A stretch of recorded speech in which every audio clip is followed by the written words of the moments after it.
Hello everyone.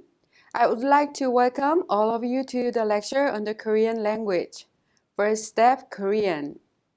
My name is Seung-Hae Kang and I'm a professor currently in charge of Korean education as a foreign language in the Graduate School of Education at Yonsei University. It is my pleasure to have the opportunity to meet all of you. Before we start this lecture, I would like to briefly talk about the Korean language. Currently, there are 77 million native Korean speakers and 5.6 million that consider Korean as their heritage language. Out of over 3,000 languages that exist on this planet, Korean is considered to be the 13th most commonly used language. Among these various languages, languages without their own letters and characters have vanished one after another. Korean is a language that has its own letters and characters. There isn't a precedent in which a king had created letters and characters for his subjects. You may already know, but Sejong the Great created the Korean alphabet Hangul. The original purpose was to devise a writing and reading system that would allow the common people to read and write the Korean language, as opposed to only the nobles, who at that time were only ones educated in reading and writing Chinese characters. If any of you have experience studying Japanese or Chinese, you will understand how easy it is to learn the Korean alphabet Hangul compared to other alphabets. And for those who have already studied Japanese, mastering Korean will be an easy and simple task.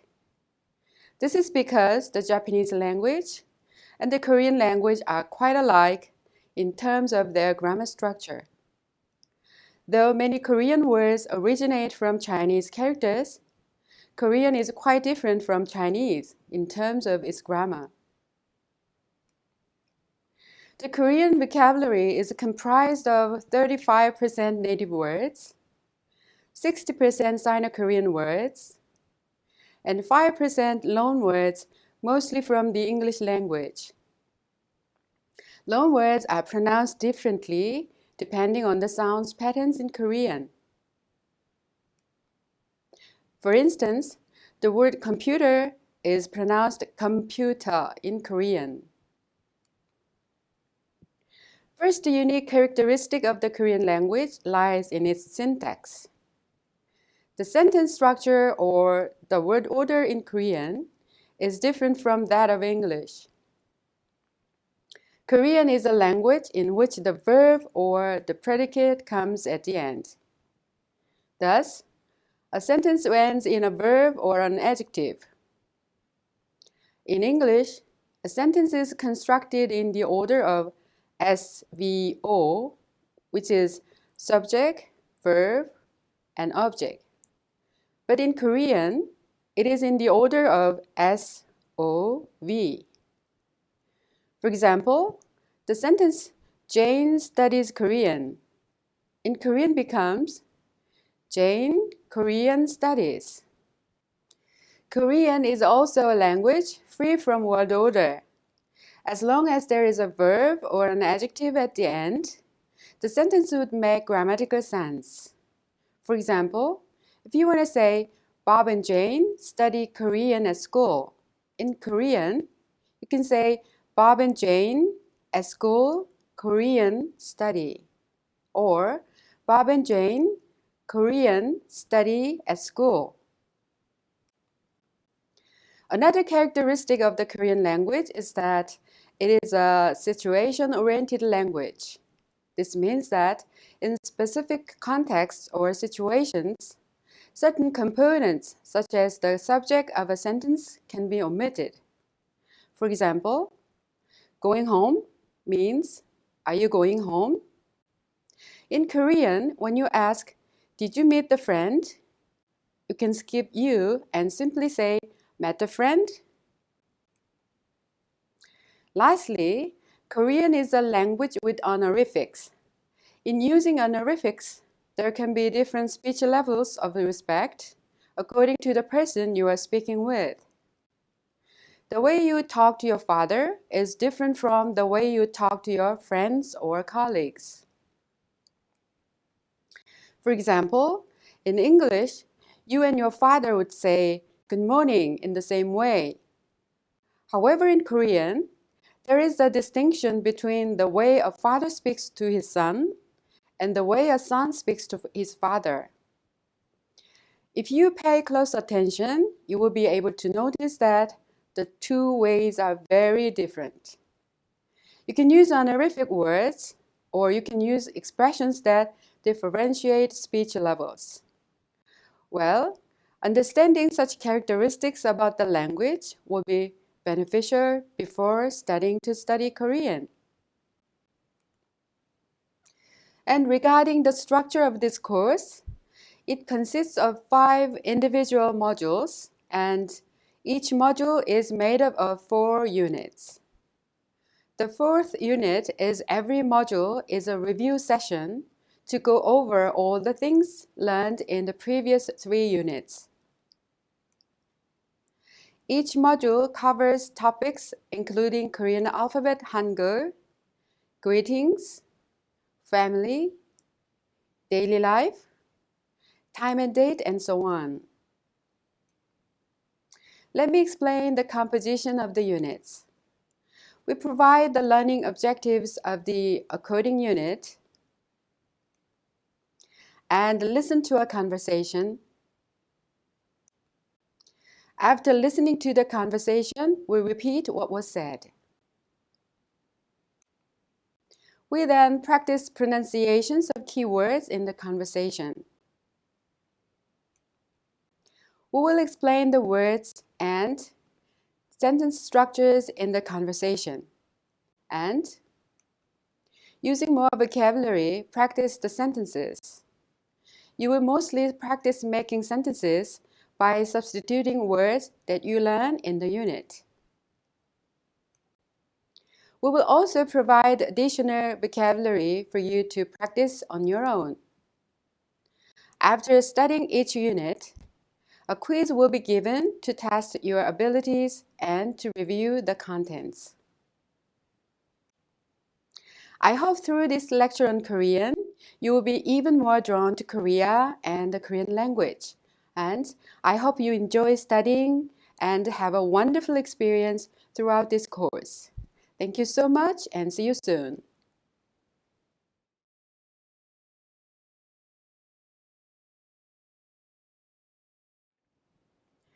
Hello everyone.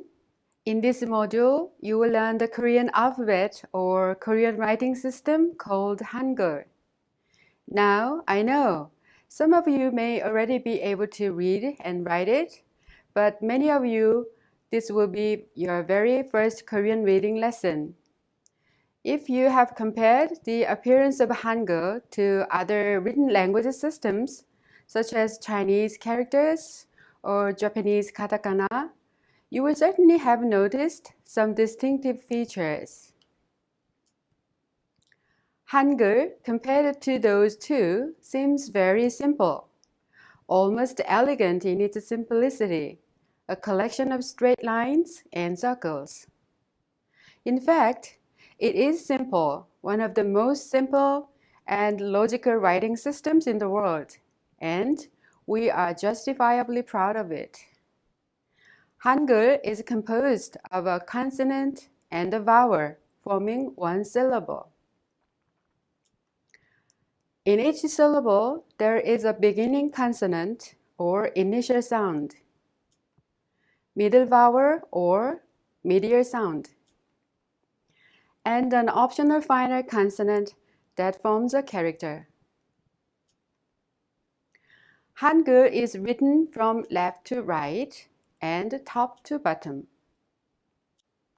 In this module, you will learn the 10 basic vowels, 14 basic consonants, and other forms of vowels and consonants, so that you can read and write the Korean alphabet. First, We will learn the 10 basic vowels in Hangul. Once you complete this unit, you will be able to understand the principles to invent the 10 basic vowels in Hangul and to read and write letters made up of these vowels. Hangul, the Korean alphabet, was invented by King Sejong the Great in the 15th century. Do you know how many basic letters there are in Hangul? Well, in King Sejong's time, when Hangul was created, there were 28. This collection of 28 was given the name 훈민정음, which translates as correct sounds to educate the people. As time went on, however, some of the letters fell out of use to the point where now there are 24 basic characters, 14 consonants, and 10 vowels. Let's take a look at the vowels first. They were made up of these 3 characters. Now, do you know what each of these symbols represents? In Chinese metaphysics, they represent the 3 elements of the universe: heaven, earth, and man. That symbolizes the sun in the heavens or the universe, the horizontal line, which sounds U, the flat earth or ground, and the vertical line, which sounds E, an upright posture of man. 8 vowels were created by attaching a dot to the 4 sides of U and E. How many characters can we make by combining these 3 symbols? In Chinese philosophy, right and above are yang, left and below are yin. So we can see the letters in Middle Korean assigned dots to the right of or above the letter in the case of light vowels, and to the left of or below the letter in the case of dark vowels. The first derived letters were created by attaching it to left and right of E, above and below of U, and second derived letters were created by attaching 2 dots to each side. These are the letters in Middle Korean assigned dots. Dots on the right and the above represent yang, and those on the left and the below represent yin. These second derived letters start with E when you pronounce them. Like I've mentioned before, a syllable is formed with a consonant and a vowel in the Korean language. But we use a voiceless sucker to create a letter. These R have the same sound. Shall we read the letters by using the voiceless sucker? Let's say these vowels out loud. First, R sounds like the A in ah. Ah. Ah. O is the OU sound as in odd. Aw. Aw. O has a very pure O sound in O. O. O. U is double O sound as in food. U. U. U is a rather unique sound, hard to match in the English language. It roughly sounds like the E in given. What do you say when you see something disgusting? Or when you lift something heavy? Yes, exactly the same sound. U. U. E is the double E sound as in still. E. E. Then shall we try to pronounce them again? Ah. O. O. U. 으, 이. Next, we have the second derived letters, which are diphthongs in English. Ya combines the E sound and the R sound. Ya, ya. Yo combines E and O, yo, yo. Yo combines E and O, yo, yo. U combines E and U, you, you. Now let's pronounce the 10 vowels in order. A, ya, o, yo, o, yo, u, you, i. These are the 10 basic vowels of Hangul. This is also the order you use when you try to find words in the Korean dictionary. At this time, we will practice writing the letters one by one. A is written using a circle, a long stroke from top to bottom, and a short stroke from left to right.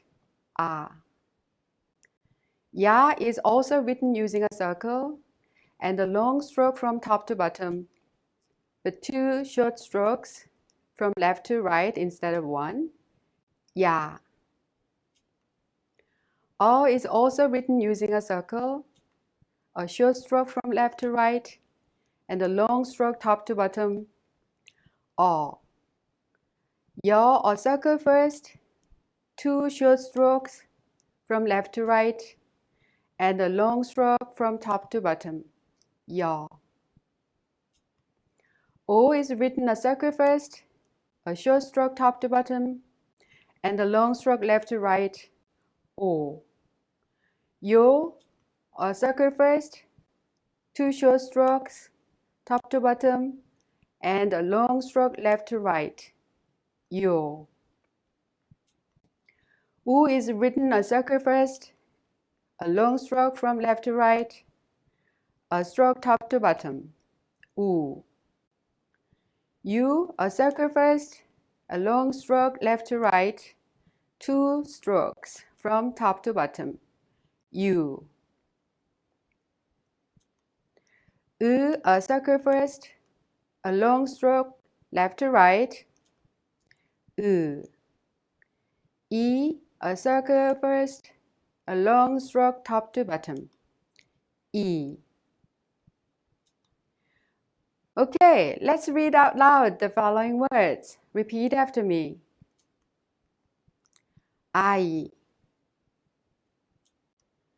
오이, 이, 오, 우유, 여우, 아야, 요요. That's all for this unit. I hope you can find time to practice reading these words as much as possible. Thank you. Bye.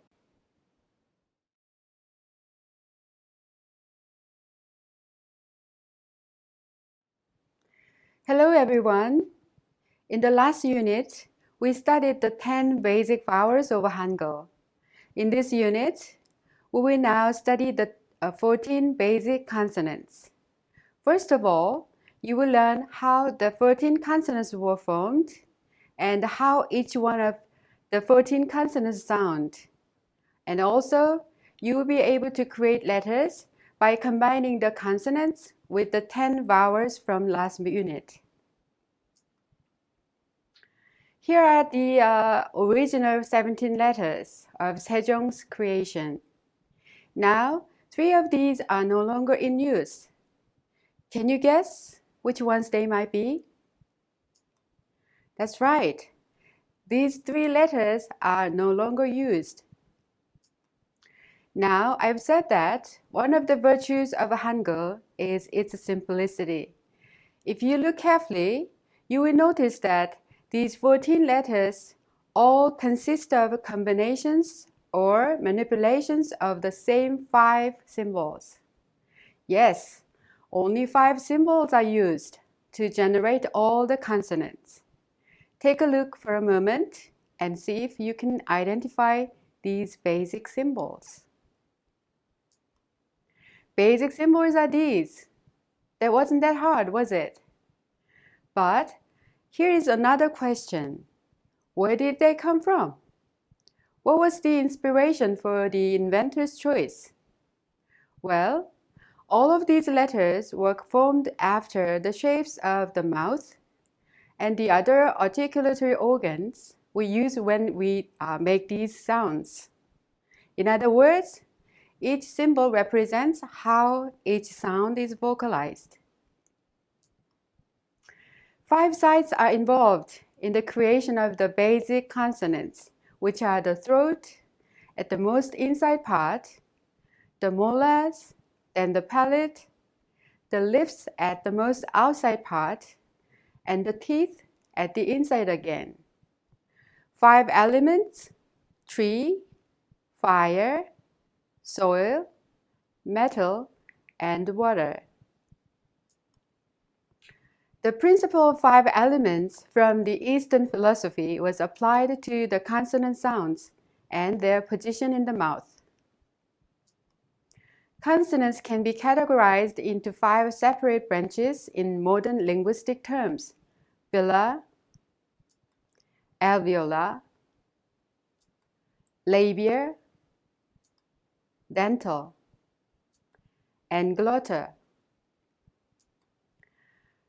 The velar sound kiok is the shape of a tongue that blocks the windpipe, and the sound is made when the rear part of the tongue touches the soft palate, also known as the velum. This sound has the shape when you pronounce the final consonant kiok in kak. However, when pronounced as the initial sound, it is pronounced soft K or G.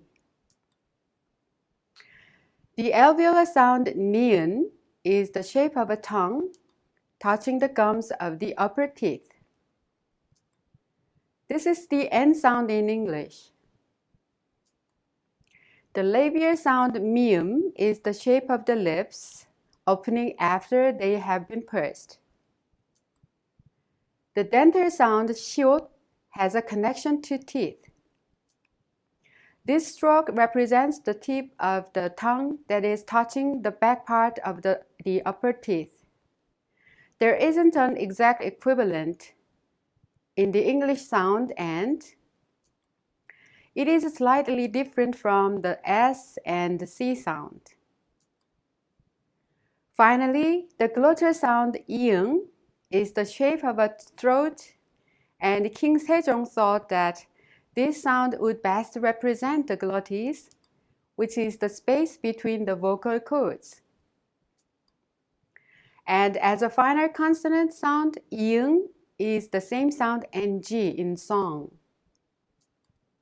Then, besides these 5 basic consonants, what are the other 9 consonants? And how were they created? The first principle of letter formation in Hangul is the principle of stroke addition. As you can see, the rest of the 9 consonants were formed by adding a stroke to each one of the basic 5 consonants. Take a closer look. Adding one more stroke, one more stroke, and 2 more strokes. Adding vertical strokes or horizontal strokes. Adding strokes. Second letter is not in use any longer. 2 strokes again. You might have noticed that there are some letters missing from the list. There are these 3. and there are exceptions to the principle of letter formation. These letters are the palatal alveolar sound real, the semidental sound, and the velar sound, which was modeled after the throat. However, these two are not any longer in use. Okay, then shall we take a closer look each of the consonants again? 기역 is not a strong K sound or a voiced G sound, but pronounced in a soft K sound in an initial letter.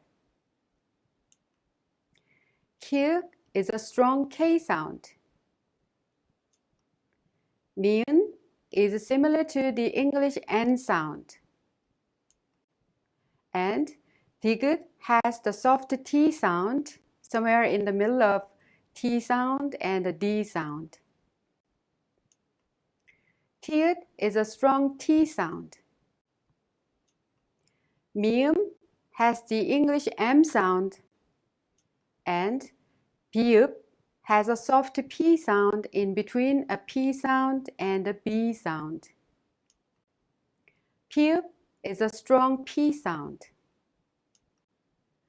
시옷, like mentioned earlier, is a different sound from the S sound and the C sound, in that it resembles a sound in between those two, but rather is a sound of air escaping made by touching your tongue to the gums of the upper teeth. Sounds like between S in sound and SH in she. 지읒 sound starts from the same place and it resembles the J sound in the word job. 치읓 is an aspirated sound with a burst of air, and it has the CH sound like in the English word chapel. 이응 is silent when used as an initial sound such as in a and 어. When used as a final consonant, however, it has the ng sound like in the word song. 히읗 is a strong H sound. Lastly, there isn't an exact match to the 리을 sound in English, but you can consider it a sound in between the L sound and the R sound. So when you pronounce 라면, it's not 라면 or 라면, it's 라면. Well, at this time, let's repeat the names of 14 consonants one more time to the alphabetic order, which is in the dictionary. 기역, 니은, 디귿, 리을, 미음, 비읍, 시옷, 이응, 지읒, 치읓, 키읔, 티읕, 피읕, 히읗. I know it's very hard to remember the names of the consonants, but you don't have to remember all of them at the very beginning. Just take time to practice. We will pronounce these letters with the first basic vowel a, 가, 나, 다, 라, 마, 바, 사, 아, 자,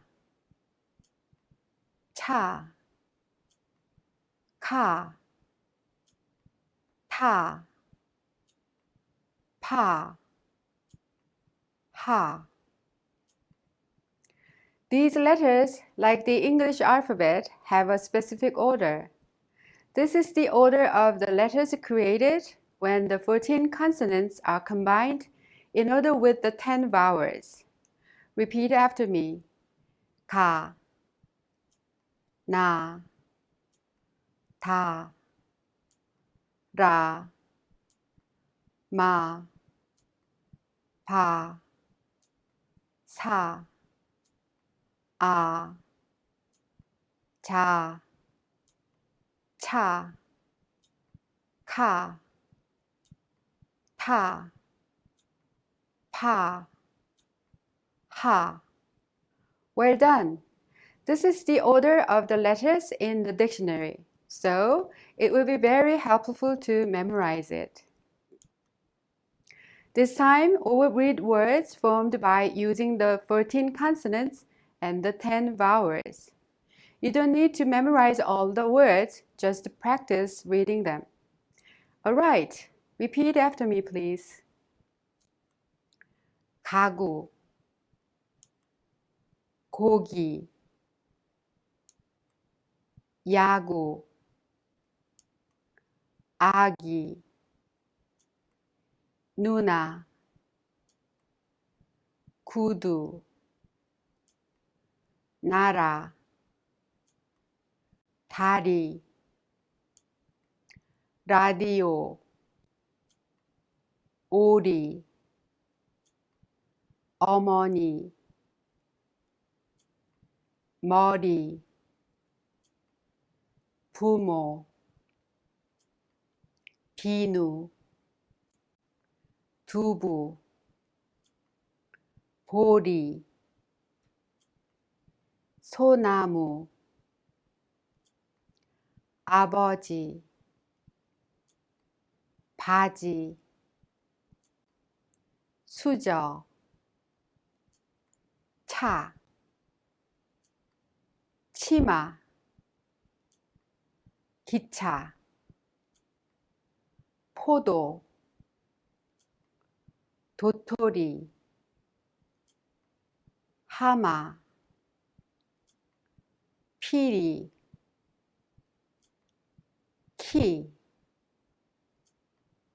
코, 파.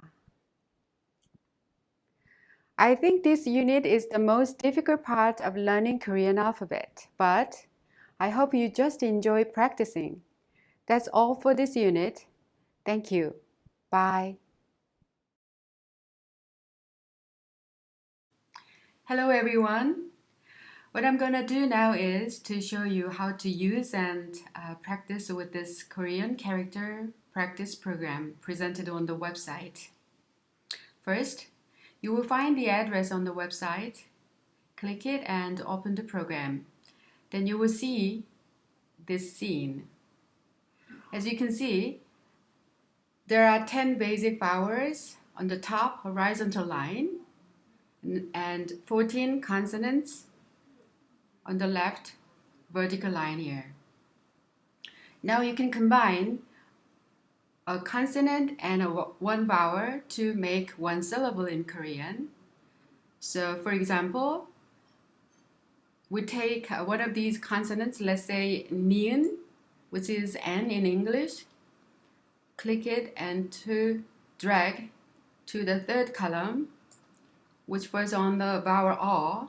So you click it, the vowel, drag to the column. You just put the consonant N. So you click it. No. You can hear the pronunciation of the letter no, right? Okay, so one more example. Let's take mium this time. So you just click it and drag to the right here, which falls on the vowel U. So you just click and drag the vowel U here. Now, when you click it, and you can hear the pronunciation of the letter mu. Mu. Yes, right. And then, right here, circle, iung, the name of the consonant, but which is soundless.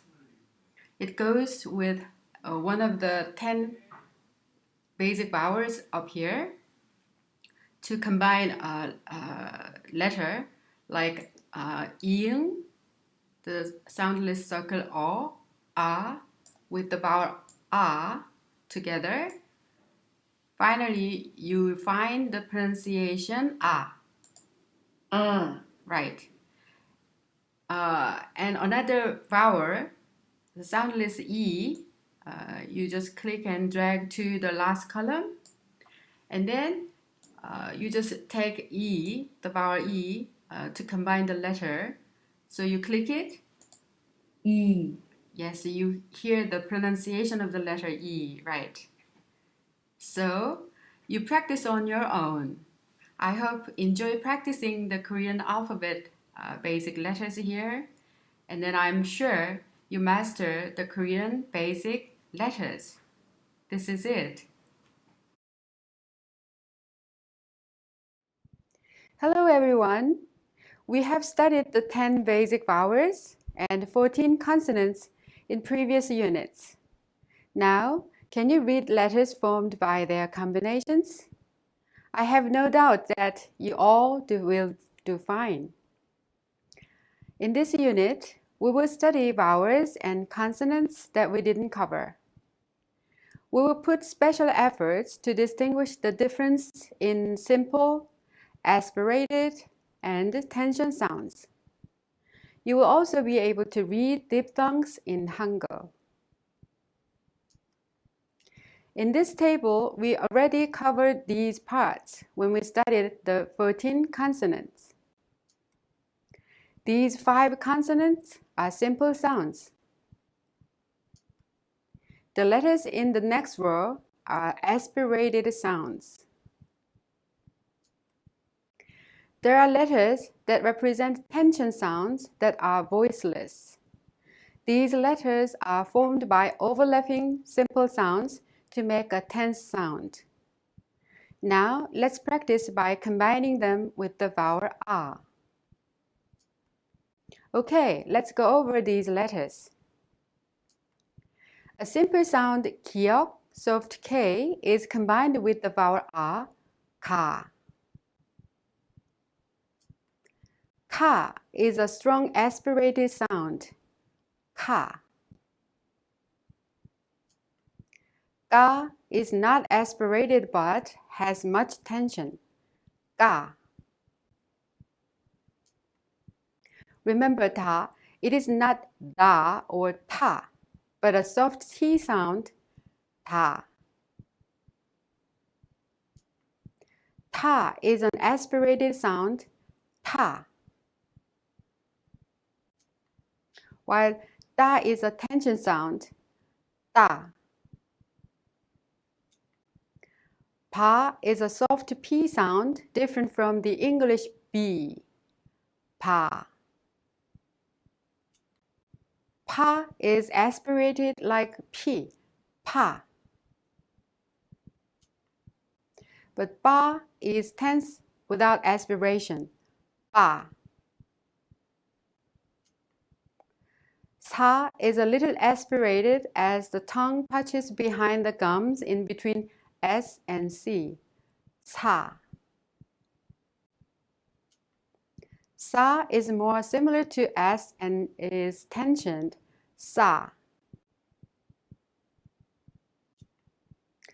Cha is in between soft CH and J, but is not voiced, cha. Cha is aspirated, cha. And ja is tense, ja. Ha is identical to ha, ha. Now let's distinguish these words by their sound. 가다, 까다, 다르다, 타다, 따다, 바다, 파다, 빠르다, 사다, 싸다, 자다, 차다, 짜다, Great! This time, we will look at other vowels than the 10 previous learned ones. Vowels of Hangul consist of monophthongs, which are simple vowels, and diphthongs, and there are 4 other vowels apart from the simple vowels. A, O, O, U, I. These are the 4 vowels. E is the A sound when you pronounce cat. E. E. E is E sound in pen. E. E. We is the double E sound in wait. We. We. And we is pronounced just like we. We. Other pronunciations are combinations of these. We call them diphthongs. Ye is combination of E and E. E, E, ye. Ye is a combination E and E. E and E, ye. Combine O and A for wa. Wa. Also with O and E, we. As for wa, U and O are combined to form wa. Wa. Next, U and E are combined to form we. We. Ui has no English counterpart, but you can remember it by the double O-E sound in gui. Ui. Repeat after me. E. E. We. We. Ye. Ye. Wa. We. Wa. We. Ui. These pairs are not easy to distinguish in their pronunciations, even for the Koreans. But fortunately, we don't have that many words in those letters. You don't need to worry. Let's take a look at words that use these letters. Please do not mind the meanings of the words. 우유, 여우, 요요, 이유, 야유, 예외, 여야, 여유. Now, read the following words, listen carefully and repeat please. 회사, 돼지, 스웨터, 의자, 의사, 개미, 배, 새, 해, 개, 세수, 그네, 카메라, 얘기, 과자, 서예, 와이셔츠, 화가. That's all for this unit. There are quite many words that we practiced, but you don't need to memorize them. Maybe later you will have an opportunity to learn again. Thank you. Bye.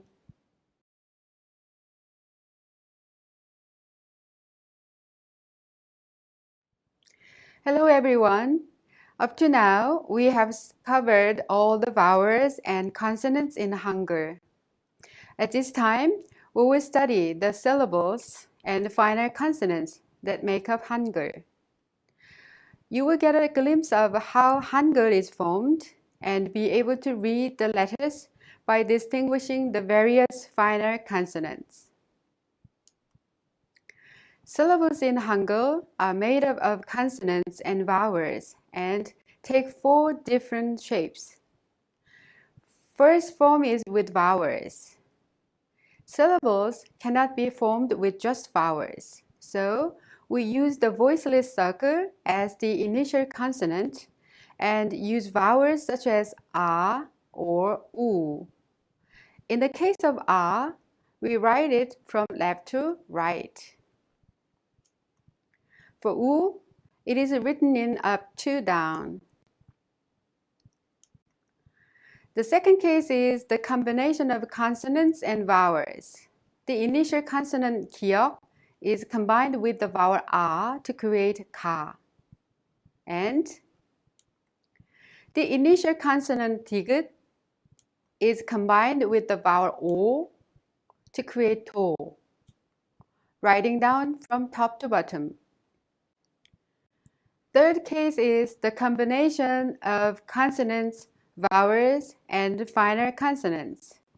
When you combine the initial consonant kiok, the vowel a, and the final consonant ing, it becomes kang.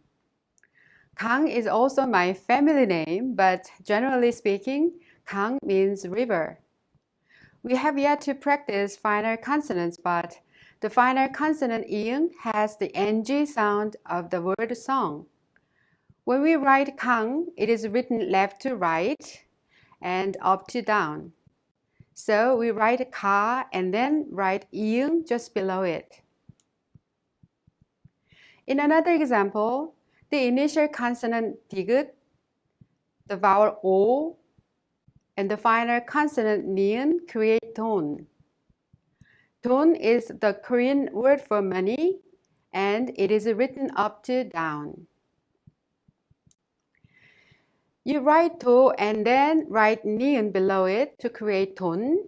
It's not written by the one on the left.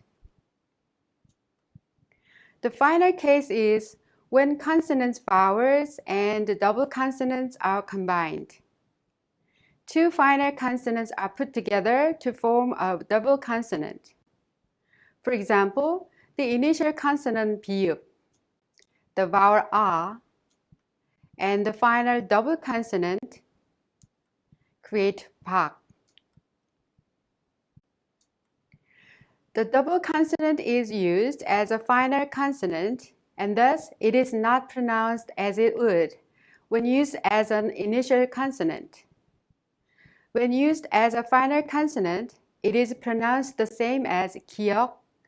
We will study the pronunciations of double consonants in the units ahead. There are also letters that have double consonants made of both consonants and vowels, such as include 닭.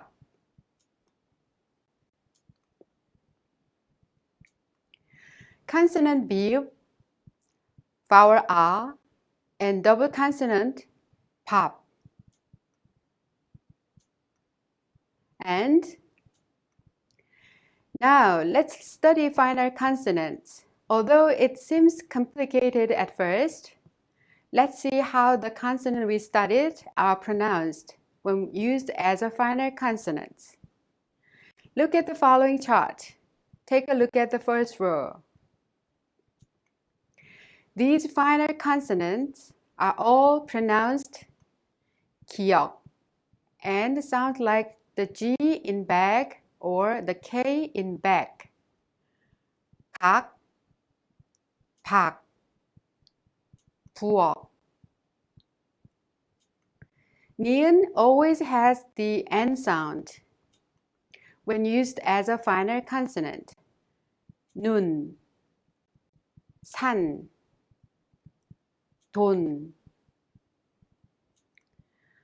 These are all pronounced as 디귿, just like pronounced T sound in the word get or hat. 듣다, 있다, 있다. 빛, 밑, 히읗. Deer has the similar sound as the L in English, but it's different from the L in male or nail. Sound like between R and L. 달, 말. 미음 is the equivalent of the English M sound. 몸, 마음, 엄마. 비읍, 피읍 are all pronounced P. 밥, 입. ing doesn't have a sound when used as an initial sound, but has the ng sound when used as a final consonant. It is the ng sound in song. 방, 방, 성. Now repeat after me. 각, 박, 부엌, 눈, 산, 돈, 듣다, 있다, 있다. 빛, 밑, 히읗, 달, 말, 몸, 마음, 엄마, 밥, 입, 강, 방, 성. Shall we try reading other words as well? Listen carefully and repeat, please. 안개, 눈, 편지, 단어, 달, 발, 가을, 얼굴, 딸기, 봄, 몸, 담배, 음악, 종이, 공항, 강아지, 목, 박, 책, 낚시, 부엌, 수업, 입, 집, 앞. Great! This is all about Korean alphabet in this module. So, now I'm sure that you are able to read and write the Korean alphabet when you see the Korean sign somewhere. I hope you have fun to practice the letters, what we've studied so far. Thank you. Bye.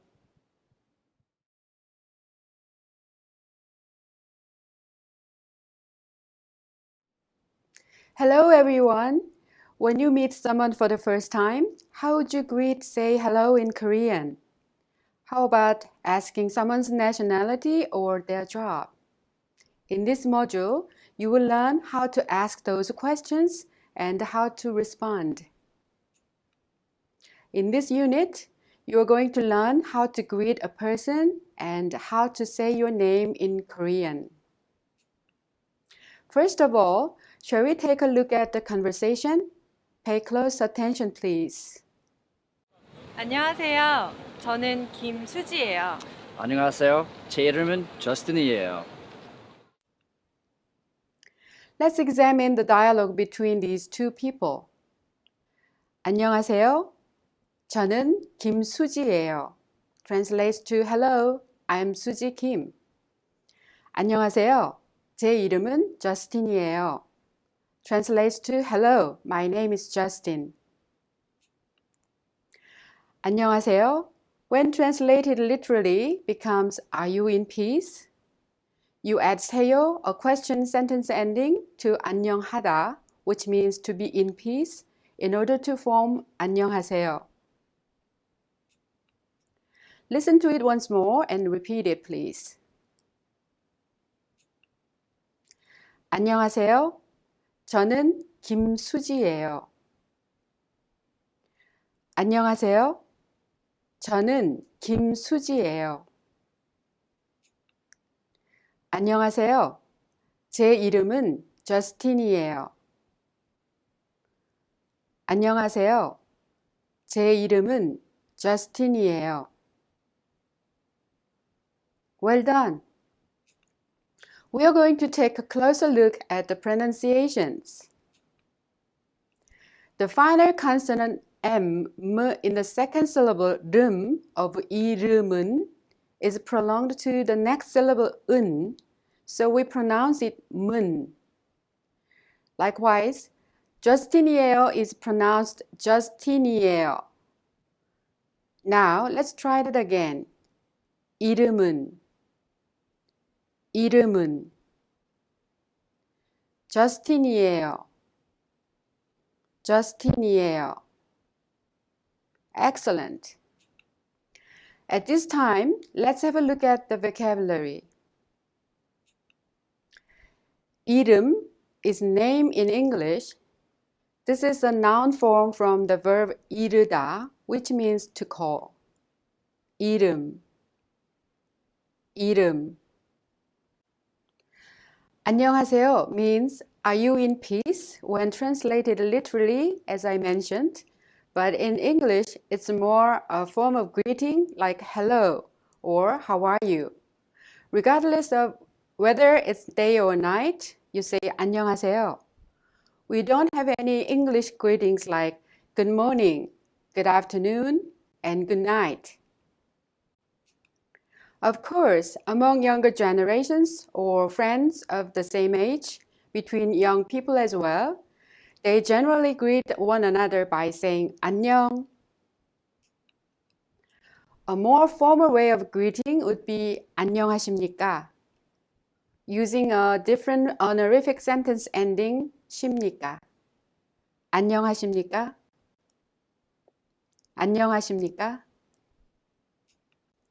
First, when you introduce yourself, you say 저는 blah blah 예요.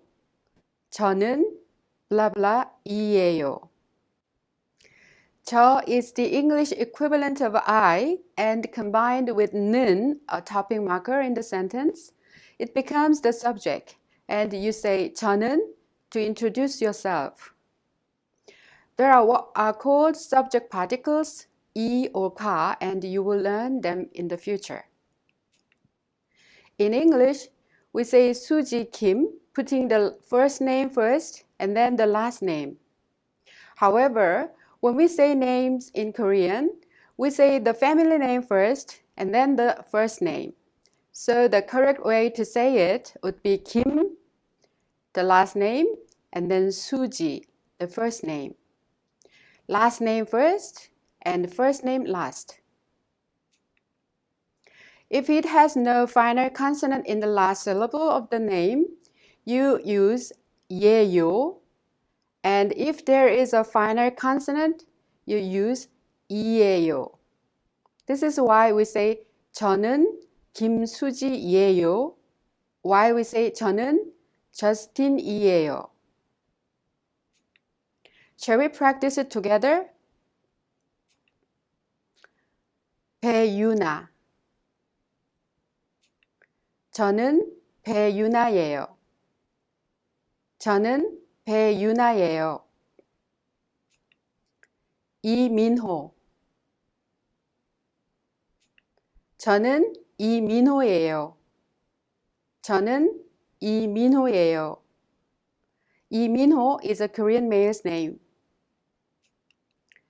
이소영. 저는 이소영이에요. 저는 이소영이에요. 이소영 is a Korean female's name. 한영민. 저는 한영민이에요. 저는 한영민이에요. Usually, 한영민 is a Korean male's name. Well done! When you introduce yourself by saying your name, you say 제 이름은 blah blah예요 or 이예요. 제 would be the English equivalent of my, and 제 이름은 thus would translate to my name is blah blah. Shall we practice it together? Sophie. 제 이름은 소피예요. Sophie is most likely a French name, I assume. 제 이름은 소피예요. 제 이름은 소피예요. 리키. 제 이름은 리키예요. 제 이름은 리키예요. Ricky is an English name, Ricky. 수잔. 제 이름은 수잔이에요. 제 이름은 수잔이에요.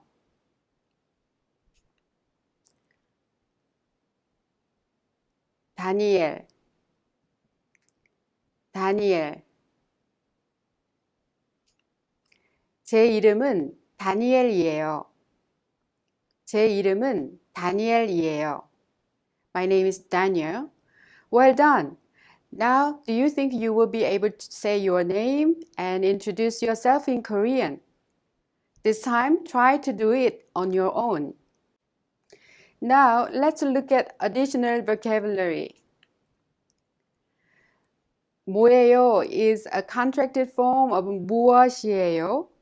무엇, which means what in English. 이다 is to be in English. 에요 or 예요, which is question ending. So, 뭐예요 means what is it. So, this means 이름이 뭐예요? 이름이 뭐예요? What is your name? 안녕히 가세요 is an expression combining the verb 가다, which means to go, and an imperative ending, 세요. The literal translation is please go in peace. And we use this expression when a person who is staying is saying bye to a person who is leaving. 안녕히 가세요. 안녕히 가세요. 안녕히 가세요. 안녕히 가세요. On the other hand, 안녕히 계세요 combines the verb 계시다, an honorific of 있다, which means to stay or to be in a place, and the imperative ending 세요. This expression is translates as please stay in peace, which is said by the person leaving to the person staying. 안녕히 계세요. 안녕히 계세요. 안녕히 계세요. 안녕히 가세요. 고맙습니다 is thank you in English. We have another expression, 감사합니다, which is from Chinese characters. 고맙습니다. 고맙습니다. 고맙습니다. 아니에요. 만나서 반가워요 is I'm glad to meet you or nice to meet you. 만나서 반가워요. 만나서 반가워요. 만나서 반가워요. 네, 반가워요. I'm so glad to have you in this Korean class. So I'd say, 여러분, 만나서 반가워요. And 고맙습니다. This is it. Bye.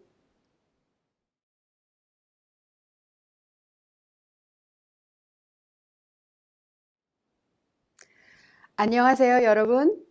저는 강승혜예요. Hello, everyone.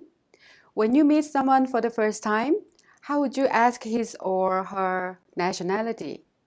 In this unit, you will learn how to ask others their nationality and how to respond when asked such a question. First, let's listen to a conversation between two people. Listen carefully. 저스틴 씨, 어느 나라 사람이에요? 저는 미국 사람이에요. Shall we take a look at the conversation? Justin 씨, 어느 나라 사람이에요? Is asking, Justin, where are you from? Or what's your nationality? 어느 나라 사람이에요? Is a question asking what country they are from. 저는 미국 사람이에요. Is I'm from the United States of America or I'm American. Listen again and repeat it. 저스틴 씨, 어느 나라 사람이에요? 저스틴 씨, 어느 나라 사람이에요? 저는 미국 사람이에요.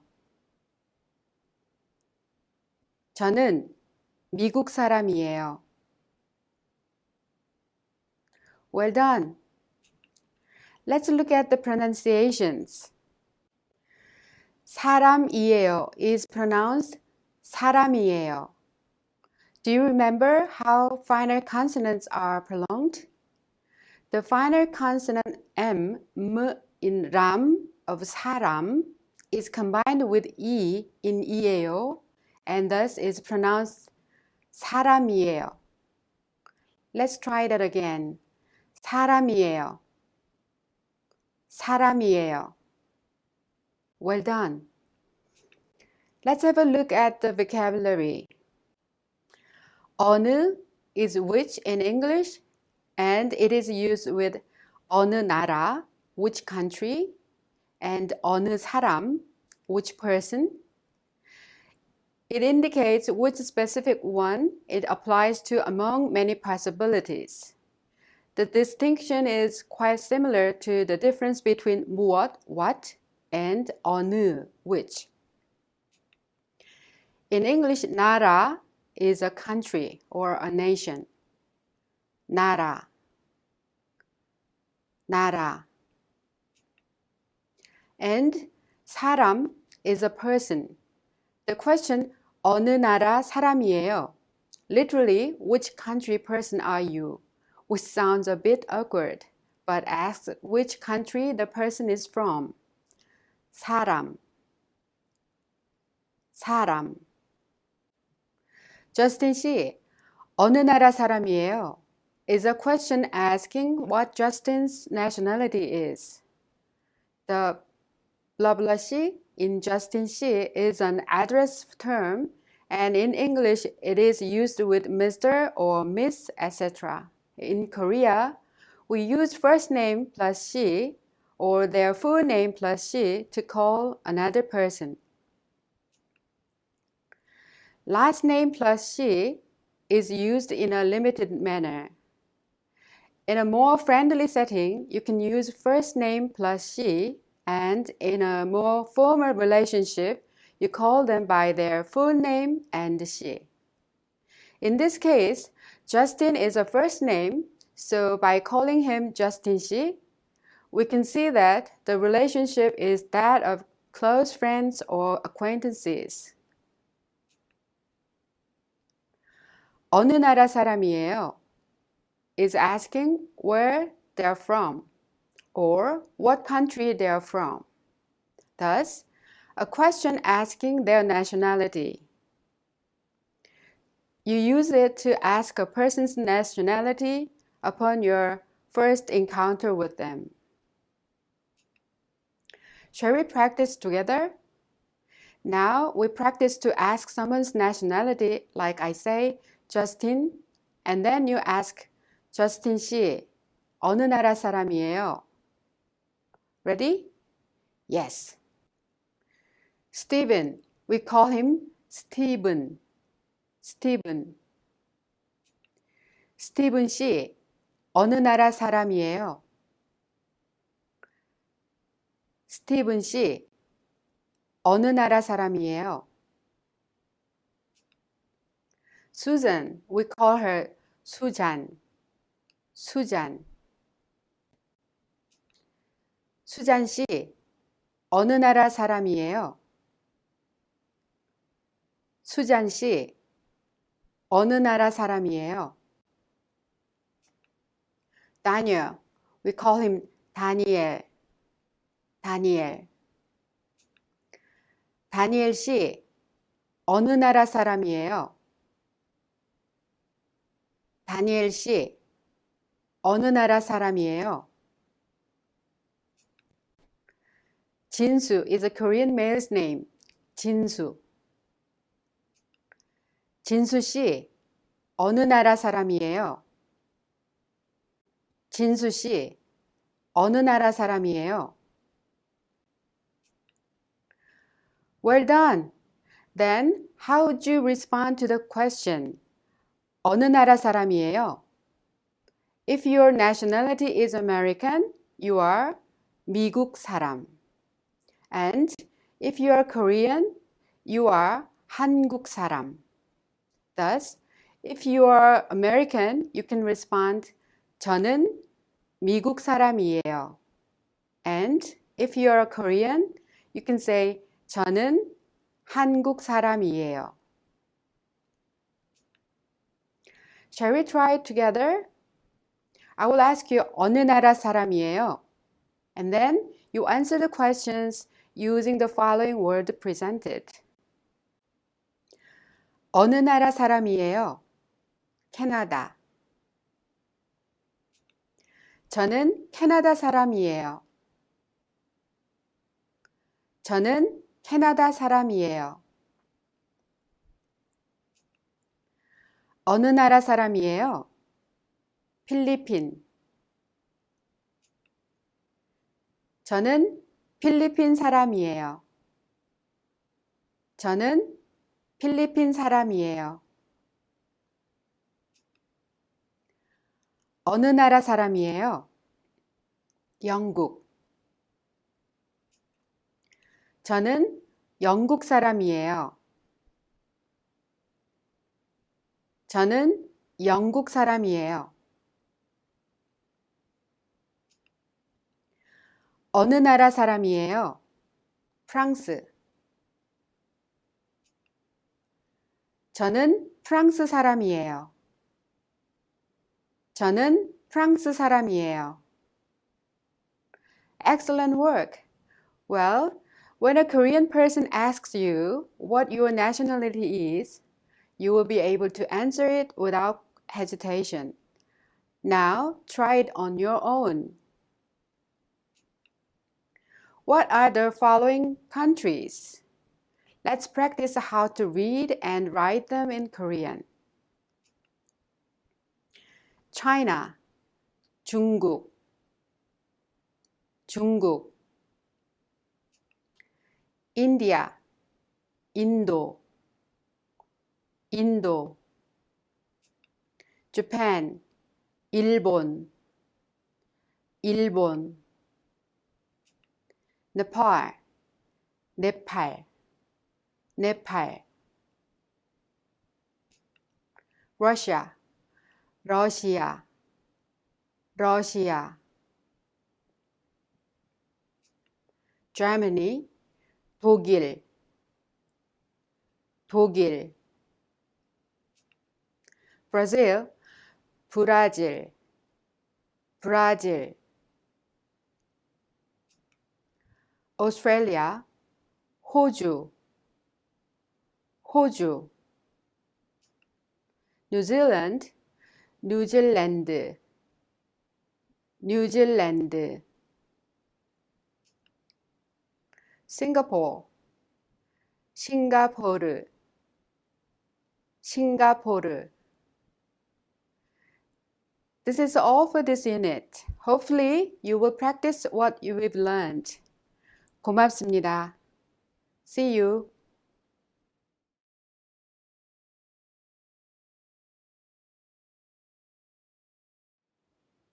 안녕하세요. Hello, everyone. How would you ask a person his or her occupation? In this unit, you will learn how to ask a person what his or her job is and how to respond using a negative sentence form. First, let's listen to their conversation. Listen carefully. 저스틴 씨, 학생이에요? 아니요, 저는 학생이 아니에요. 기자예요. Shall we take a look at their conversation? Justin 씨, 학생이에요? Is asking, Justin, are you a student? 아니요, 저는 학생이 아니에요. 기자예요. Means, no, I'm not a student. I'm a journalist. Listen one more time and repeat it. Justin 씨, 학생이에요? 아니요, 저는 학생이 아니에요. 기자예요. Let's take a look at the pronunciation. 학생이에요 is pronounced 학생이에요.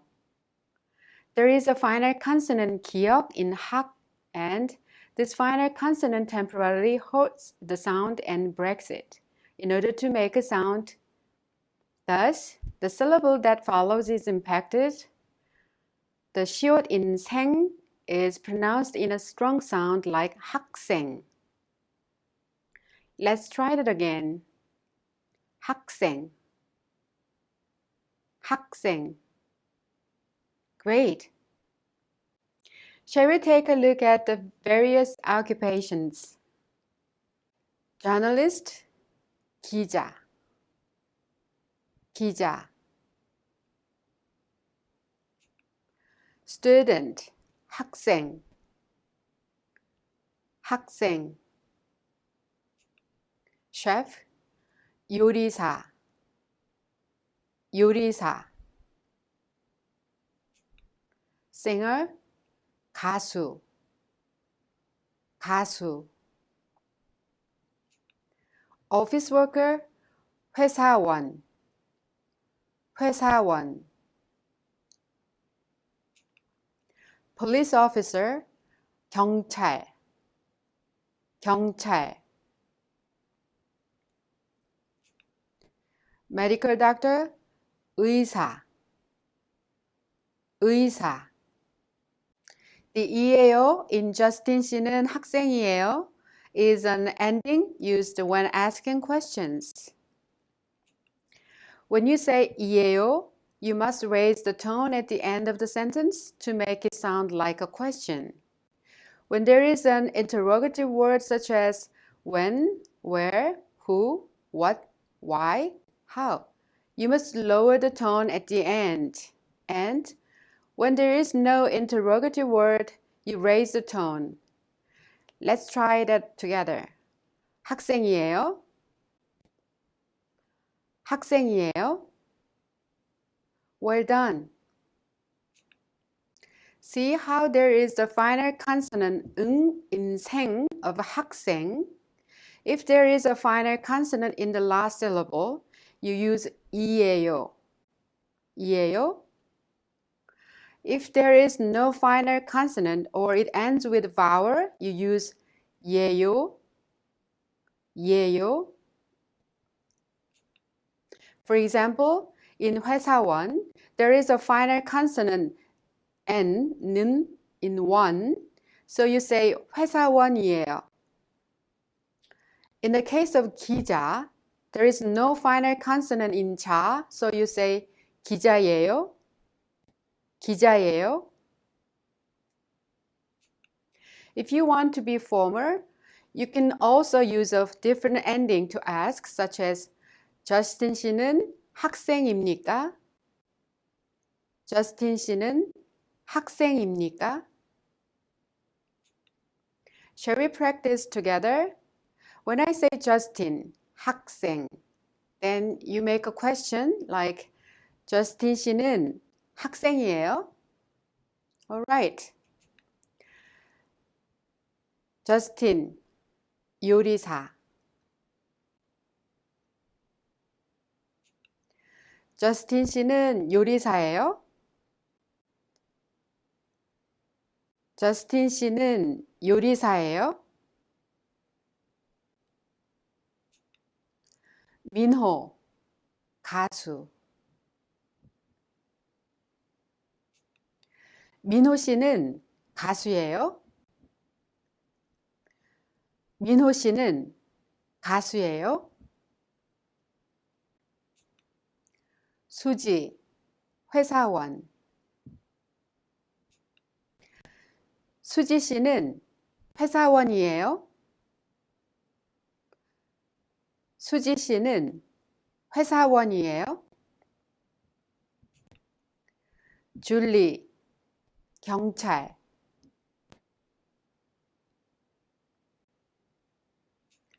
줄리 씨는 경찰이에요? 줄리 씨는 경찰이에요? Excellent. Now, how would you respond to the question? 저스틴 씨는 학생이에요? If you are a student, you can answer 네, 학생이에요. Remember, there is a final consonant 응 in 생 of 학생, so you have to say 학생이에요. Then what about the answer to the question, 저스틴 씨는 기자예요? Because there is no consonant in 자 of 기자, you can answer 네, 기자예요. 네, 기자예요. But in the negative sentence, you should use a subject particle 이 or 가, depending on the final consonant in the last syllable of the word as a subject. For instance, it has a final consonant in 학생, so you use a subject particle 이 with 학생, and you say 학생이 아니에요, which means I am not a student. Likewise, if you are not a reporter or journalist, you respond 아니요, 기자가 아니에요. In this case, you use the subject particle 가 with 기자 because 기자 ends with the vowel 아, so you take 가 instead of 이. Finally, you respond 아니요, 기자가 아니에요, which means no, I'm not a journalist. To be formal, using the different sentence ending, you would say 아니요, 학생이 아닙니다. 아니요, 학생이 아닙니다. 아니요, 기자가 아닙니다. 아니요, 기자가 아닙니다. Okay, let's practice. When I say 학생이에요, and you are not a student, and then you answer, 저는 학생이 아니에요. 학생이에요? 저는 학생이 아니에요. 저는 학생이 아니에요. 경찰이에요? 저는 경찰이 아니에요. 저는 경찰이 아니에요. 요리사예요? 저는 요리사가 아니에요. 저는 요리사가 아니에요.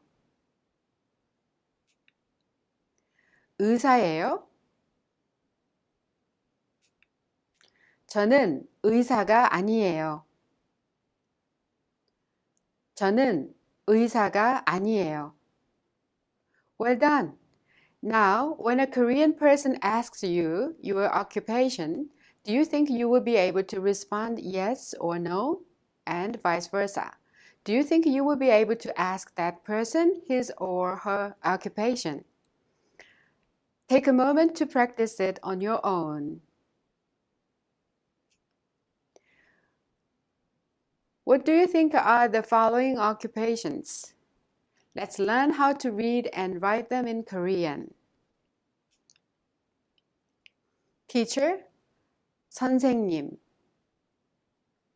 선생님. Actor or actress, 배우, 배우.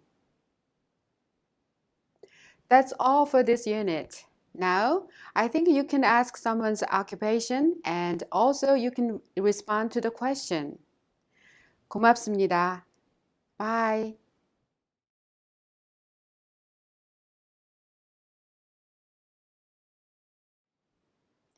안녕하세요. Hello everyone.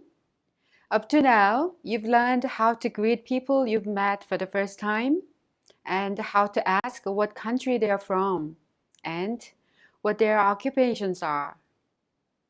In this unit, you will utilize all the sentence patterns and vocabulary you've learned in order to have a conversation with a person you've met for the first time. First, shall we take a look at an example involving the following three characters? Pay close attention, please. 수지 씨, 여기는 민호 씨예요. 민호 씨, 수지 씨. 안녕하세요. 저는 김수지예요. 네, 안녕하세요. 제 이름은 이민호예요. 네, 만나서 반가워요. 민호 씨도 기자예요? 아니요, 저는 학생이에요. Do you understand the conversation? Yes, I'm sure you do. Let's look at their conversation. 수지 씨, 여기는 민호 씨예요. Says, 수지, this is 민호. 민호 씨, 수지 씨예요. Means, 민호, this is 수지. 안녕하세요. 저는 김수지예요. Is saying, hello, I'm Suji Kim. 네, 안녕하세요. 제 이름은 이민호예요. Is, hello, my name is Minho Lee. 네, 만나서 반가워요. 민호 씨도 기자예요? Says, I'm glad to meet you. Are you also a journalist? 아니요, 저는 학생이에요. Is a response saying, no, I'm a student. Listen one more time and repeat, please. 수지 씨, 여기는 민호 씨예요. 민호 씨, 수지 씨예요. 안녕하세요. 저는 김수지예요.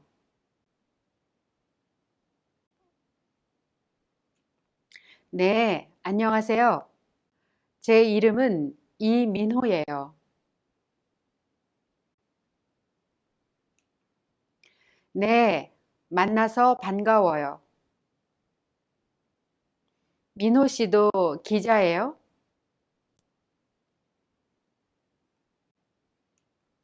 아니요, 저는 학생이에요. Well done. Let's examine the pronunciation carefully. The final consonant 미음 in 람 of 사람은 is prolonged with 은 and is thus pronounced 사람은. 사람은. Now let's try it again. 사람은. Great. Let's have a look at some more vocabulary. 여기 means here or this point. It is used when pointing out a specific place or a person. In this dialogue, 여기는 민호예요 indicates that this person is 민호. 만나서 반가워요 is I'm glad to meet you. Just like in English, you use it upon your first encounter with a person. In the question, 민호 씨도 기자예요?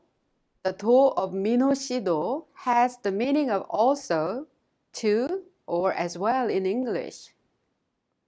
It's similar to the English adverb to, too. For example, if you want to ask whether Julie is a student as well, you can say, 줄리 씨도 학생이에요? Then, how would you respond to that question? If you are also a journalist, you would respond, 네, 저도 기자예요. If you are also a student, you would respond, 네, 저도 학생이에요. Then, let's create a script to practice what you've learned. Okay, 배유나 is a student.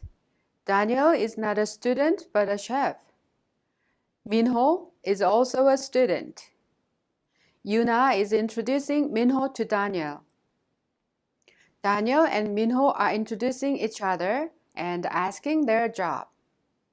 So, can you make a conversation of these three people? Please try to do it. Okay, here is the dialogue. Would you like to repeat it? 다니엘 씨, 여기는 민호 씨예요.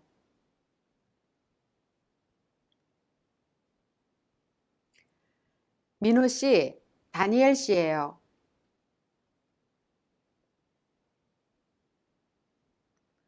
안녕하세요. 저는 이민호예요.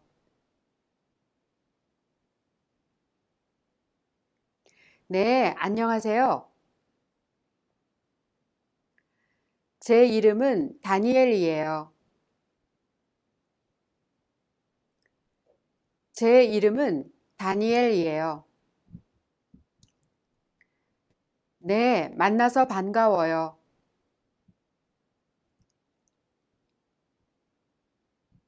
다니엘 씨도 학생이에요? 아니요, 요리사예요. Yuna says, Daniel, this is Minho. Minho, this is Daniel. And Minho says, Hi, I'm Lee Minho. Daniel says, Hi, my name is Daniel. Minho is saying, Yeah, glad to meet you. Daniel, are you a student too? Daniel says, No, I'm a chef. Repeat it once more, please. 다니엘 씨, 여기는 민호 씨예요. 민호 씨, 다니엘 씨예요.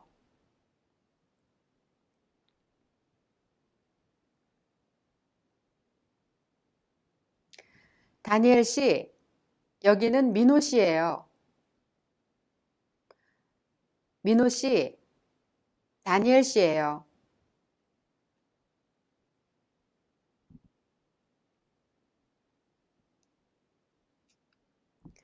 안녕하세요. 저는 이민호예요. 안녕하세요. 저는 이민호예요. 네, 안녕하세요. 제 이름은 다니엘이에요. 네, 안녕하세요. 제 이름은 다니엘이에요. 네, 만나서 반가워요. 다니엘 씨도 학생이에요? 네, 만나서 반가워요. 다니엘 씨도 학생이에요? 아니요, 요리사예요. 아니요, 요리사예요.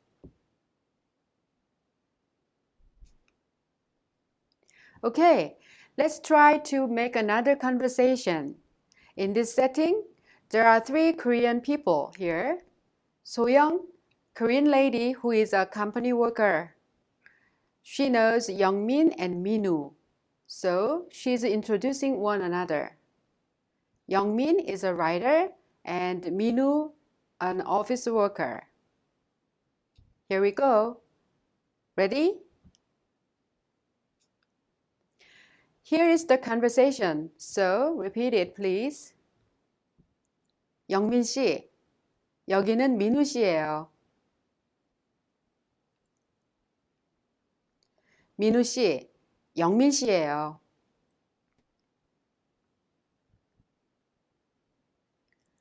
안녕하세요. 저는 정민우예요. 네, 안녕하세요. 제 이름은 한영민이에요.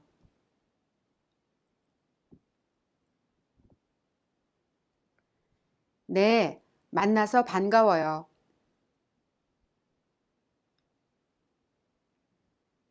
영민 씨도 회사원이에요?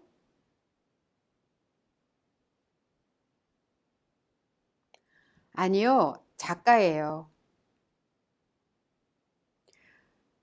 Yeah, So-young says, Youngmin, this is Minu. Minu, this is Youngmin. Minu says, Hi, I'm Minu. Youngmin says, Hi, my name is Han Youngmin. Minu is saying, Nice to meet you. Youngmin, are you also an office worker? And Youngmin says, No, I am a writer. Shall we practice once more? 영민 씨, 여기는 민우 씨예요. 민우 씨, 영민 씨예요. 영민 씨, 여기는 민우 씨예요. 민우 씨, 영민 씨예요.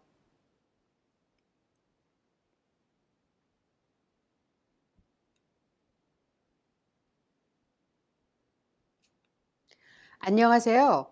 저는 정민우예요.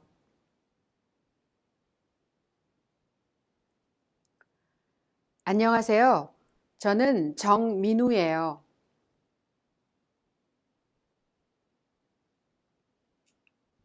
네, 안녕하세요. 제 이름은 한영민이에요.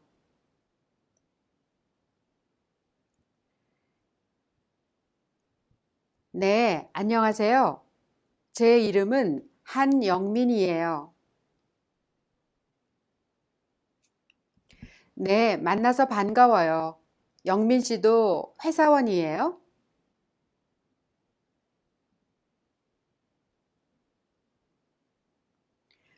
네, 만나서 반가워요. 영민 씨도 회사원이에요?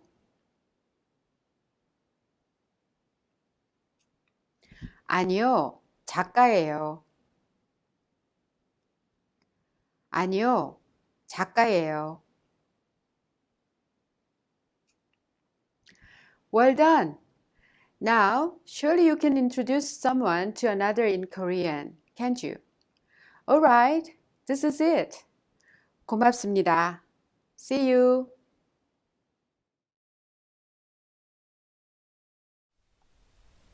Korean way of speech. Korean people say 안녕하세요 when they greet someone who is same age or older. But when they speak to children or someone younger, they do not say 안녕하세요. They simply say 안녕. This is because the type of speech varies according to one's age or position in society. The reason for the Korean being challenging among many languages in the world is because of the complex system of honorifics in Korean. Korean honorifics change according to the endings used at the end of the sentence. First, there is a formal speech style, informal speech style, and then there is 반말 or neutral speech style.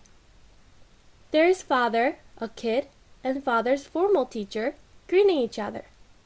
안녕하세요, said the kid. 응, 안녕, said the teacher. 선생님, 안녕하세요, the father. 그래, 잘 지냈나? said the teacher. As you see, all of these greetings are different.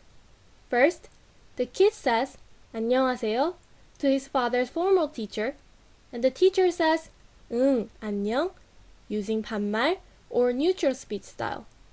The father once again says 선생님, 안녕하세요, which is informal style, or 안녕하십니까, the formal style, to his teacher, and the teacher uses 반말 to say 그래, 잘 지냈나? to the father, once a student who had grown up to become an adult. Also, people of the same age or relatively the same age generally use 반말 to communicate among themselves. 반말 is used as a sign of closeness between friends, relatives, siblings, and classmates. But in the past, elders used a different form of 반말 to younger people to treat them as equal adults. However, it is hard to hear this type of 반말 used amongst people in their 20s or 30s. If people were to communicate in English, all of the words would be the same in any settings. In other words, in the case of English, showing respect to the other person is not done by changing the sentence structure, such as sentence endings or words, but rather it is done by changing the method of expression. Due to this complex honorific system in Korea, there are still elderly people who differentiate the younger generation between those who are courteous and those who are not.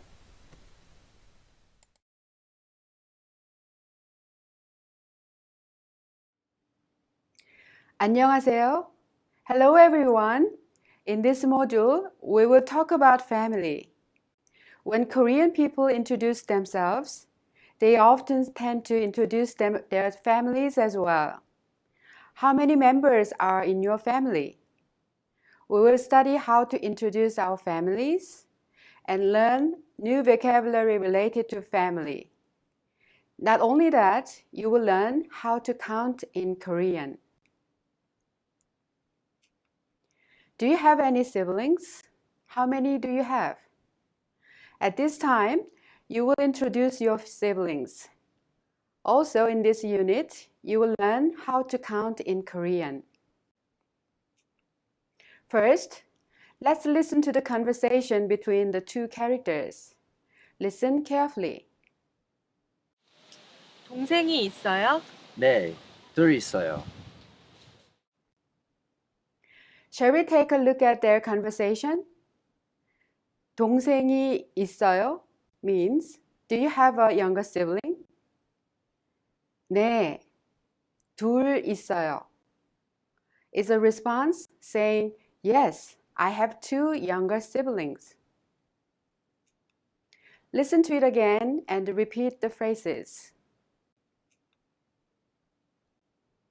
동생이 있어요? 동생이 있어요? 네, 둘 있어요. 네, 둘 있어요. We will take a closer look at the pronunciations. In 동생이 있어요, yo is pronounced 있어요. The final consonant double s in it of 있어요 is prolonged and connected to the next vowel to be pronounced 있어요. Now let's try that again. 있어요. 있어요. Great. Shall we take a look at how a family is comprised of? Mother, 어머니, 어머니. Father, 아버지, 아버지. If you are a female, an older brother is called 오빠, 오빠. And an older sister is called 언니, 언니. If you are a male, an older brother is called 형, 형. And an older sister is called 누나, 누나. 남동생 is a male younger sibling or younger brother. 남동생, 남동생. 여동생 is a female younger sibling. In Chinese characters, 남 means male and 여 female. 여동생, 여동생. 형제 is siblings. 형제, 형제. The basic form 있다 in 동생이 있어요 has two English meanings. One meaning, to have something, and the other meaning, there is something. 동생이 있어요 asks, do you have a younger siblings? However, if we say 책상이 있어요, 책상 being a desk, it is asking, is there a desk? The 어요 is an interrogative ending used to ask a question here. We learned last time that 있어요 is without an interrogative, and thus you have to raise the tone at the end. Shall we try it together? 동생이 있어요? 동생이 있어요? Well done. But when we look at 생 in 동생, there is a final consonant ng 응. When there is such a final consonant, you use the subject particle 이 and say 동생이 있어요. On the other hand, 빠 in 오빠, which is what a female calls her older brother, does not have a final consonant, which means it ends with vowel 아. Therefore, you use the subject particle 가 and say 오빠가 있어요. Then shall we practice? When I say 동생, you guys have to come up with a question. 동생이 있어요? Older brother, 형. 형이 있어요? 형이 있어요? Means, do you have an older brother? 누나, older sister to a male. 누나가 있어요? 누나가 있어요?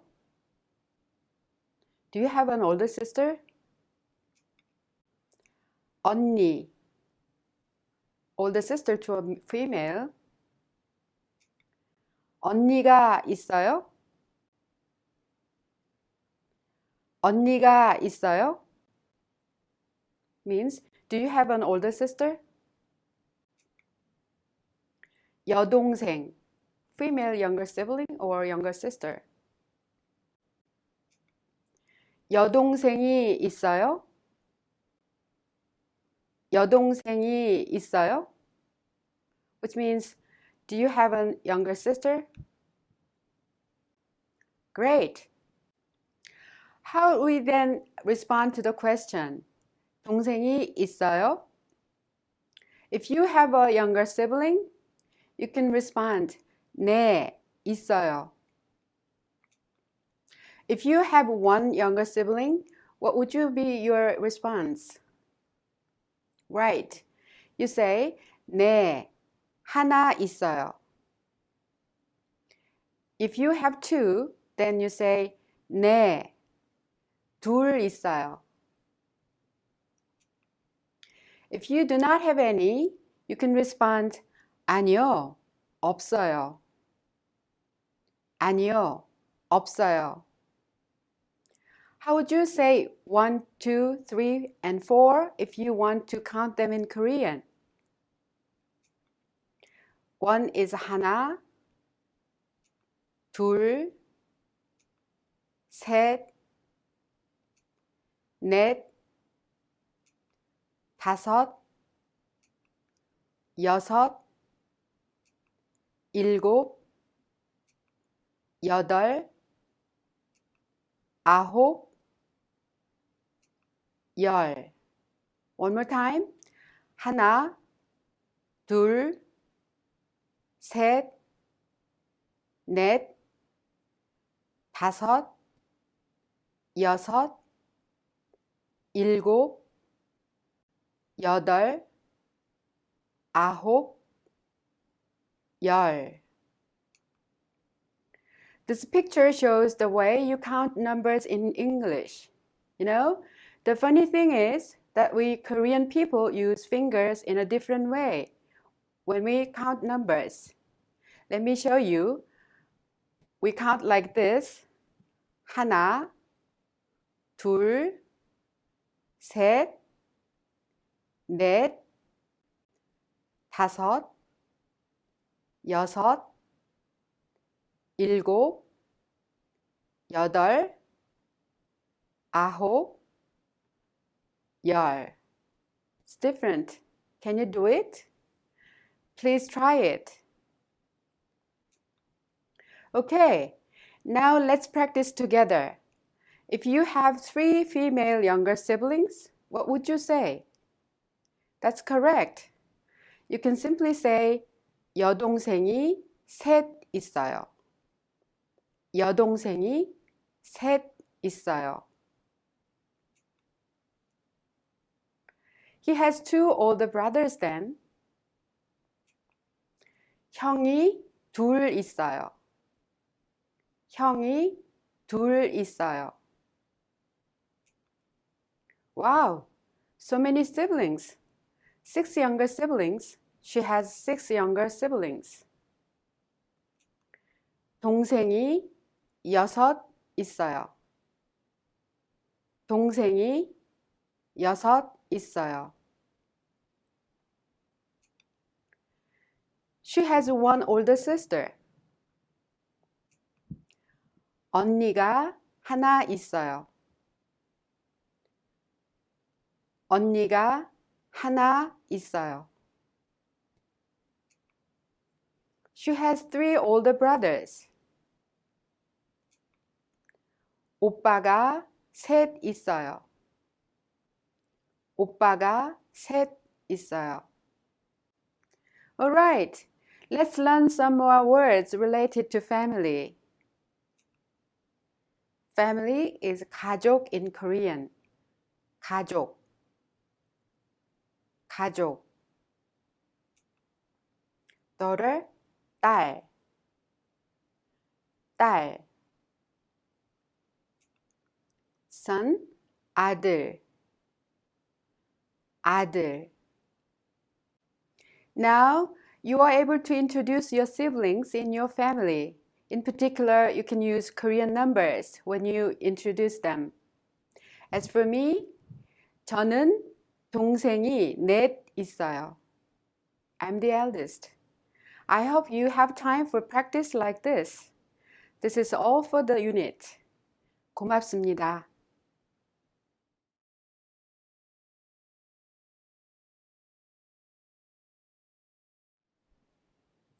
안녕하세요. Hello everyone.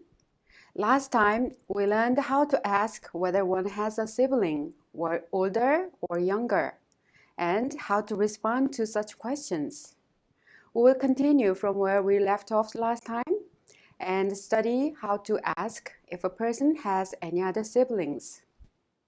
We will also study how the meanings of a sentence is changed when using the particles 도, 은 or 는, 이 or 가. Though using particles in a sentence in Korean is difficult, it is very important to understand, as there are subtle differences depending on which particles are used. First, let's listen to the following conversation. Listen carefully. 형도 있어요? 아니요, 형은 없어요. 누나가 있어요. Shall we take a look at their dialogue? 형도 있어요? Asks, do you also have an older brother? 아니요, 형은 없어요. 누나가 있어요. Is a response saying, no, I don't have an older brother. I have an older sister though. Listen again and repeat phrases. 형도 있어요? 아니요, 형은 없어요. 누나가 있어요. Excellent work. Let's carefully examine the pronunciations. In our previous lesson, we learned that yo in 형도 있어요 is pronounced 있어요. The final consonant double S in it of 있어요 is prolonged and connected to 어요 to be pronounced 있어요. 있어요. 어요 is pronounced 없어요. If you take a look at 없어요, you will see that there is an unfamiliar final consonant, 비읍 and 시옷.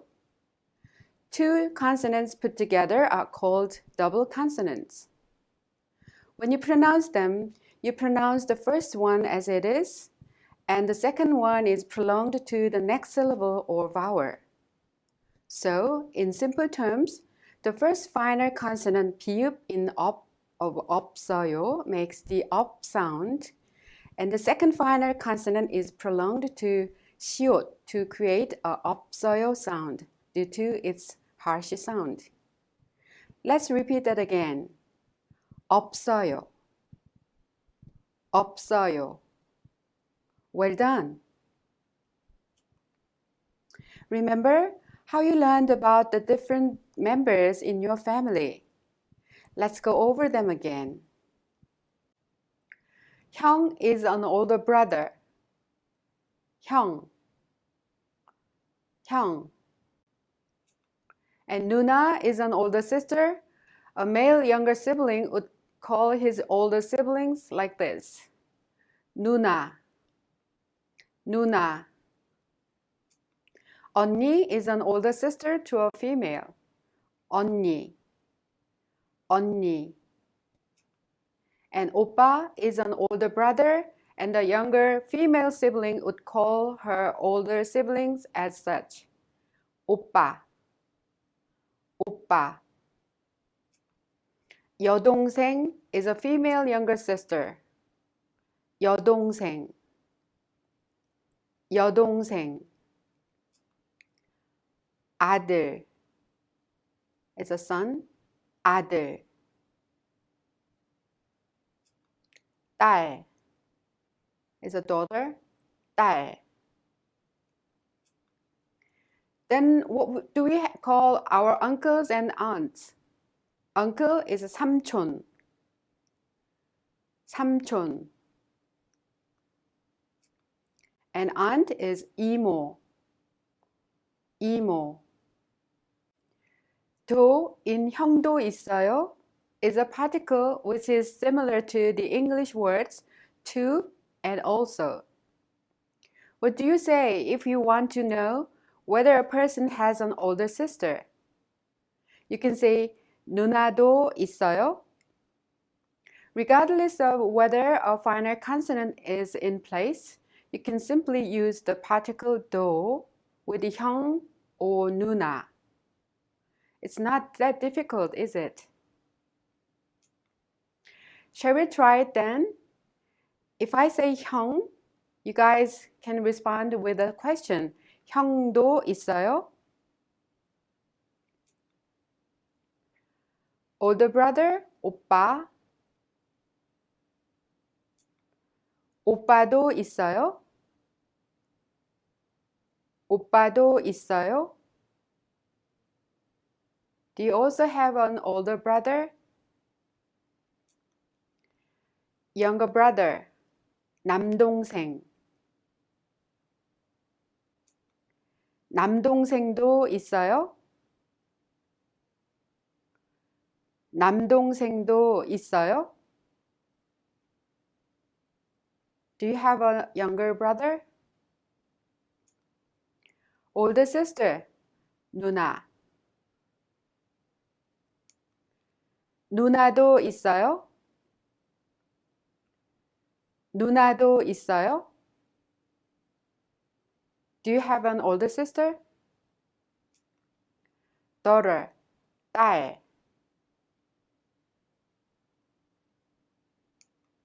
딸도 있어요?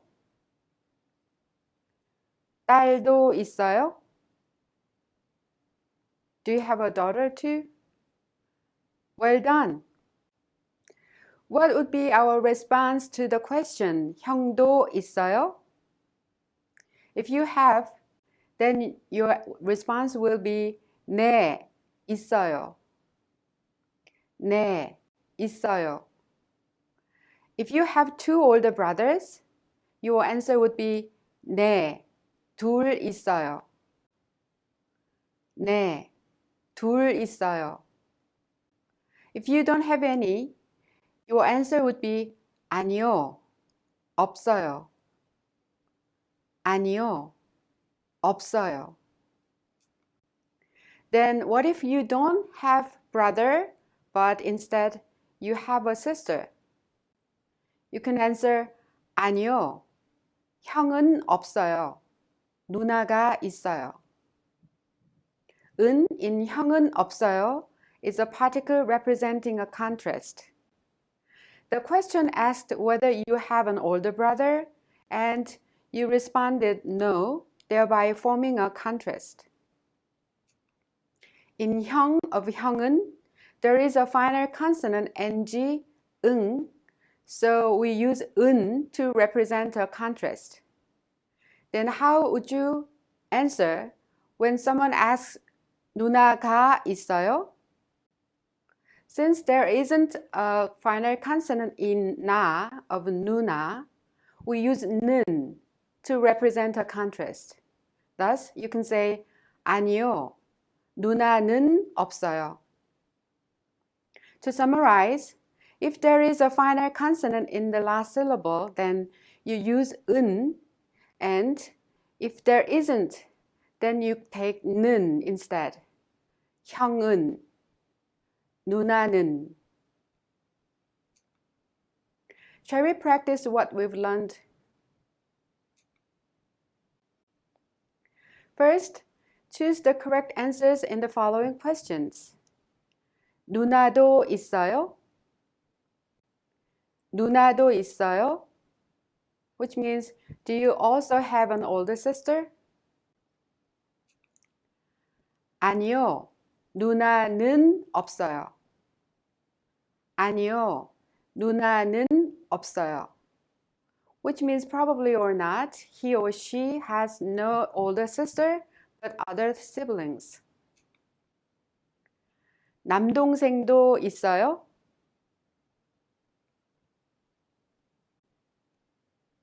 which means do you also have a younger brother? 아니요. 남동생은 없어요. 남동생은 없어요. No, I have no younger brother. 여동생도 있어요? Which means do you also have a younger sister? 아니요. 여동생은 없어요. 아니요. 여동생은 없어요. No, I don't have a younger sister. 오빠도 있어요? Do you also have an older brother? 아니요. 아니요. 오빠는 없어요. 아니요. 오빠는 없어요. No, I don't have an older brother. Great job! Second, fill in the blank with the appropriate response. For example, if I ask you, 형도 있어요? Then you respond, 형은 없어요. And then you add something like 누나가 있어요. Got it? 누나도 있어요? 아니요. 누나는 없어요. 형이 있어요. 아니요. 누나는 없어요. 형이 있어요. 오빠도 있어요? 아니요. 오빠는 없어요. 언니가 있어요. 아니요. 오빠는 없어요. 언니가 있어요. 딸도 있어요? 아니요. 딸은 없어요. 아들이 있어요. 아니요. 딸은 없어요. 아들이 있어요. 아들도 있어요? 아니요. 아들은 없어요. 딸이 있어요. 아들은 없어요. 딸이 있어요.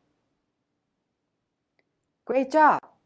Now, do you think you will be able to respond when a Korean person asks you whether you have an older brother or an older sister? Let's put your skills to the test. Try it on your own. Shall we look at another vocabulary?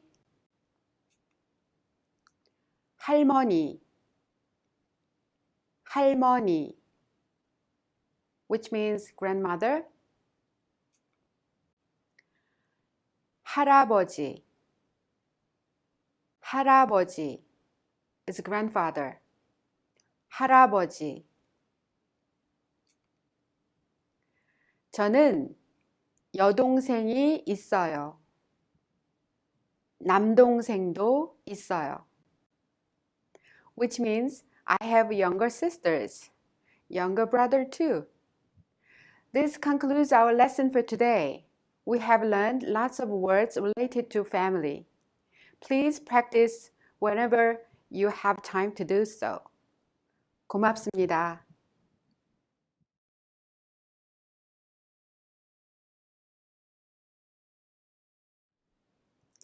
안녕하세요. Hello everyone. How would you ask someone how many members are in his or her family?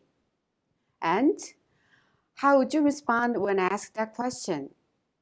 In this unit, you will learn how to ask and respond how many members are in your family. First, let's listen to the following conversation. Pay close attention, please. 수지 씨, 가족이 몇 명이에요? 아버지, 어머니, 남동생이 하나 있어요.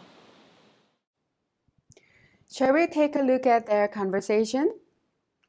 수지 씨, 가족이 몇 명이에요?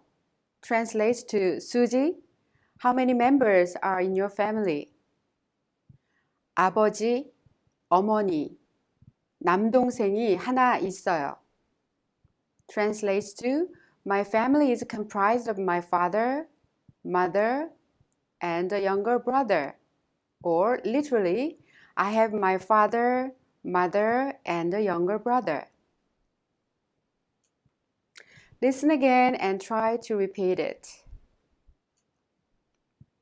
수지 씨, 가족이 몇 명이에요?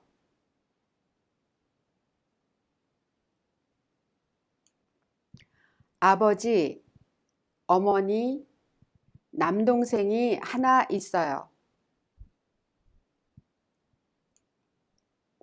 Let's examine the pronunciations.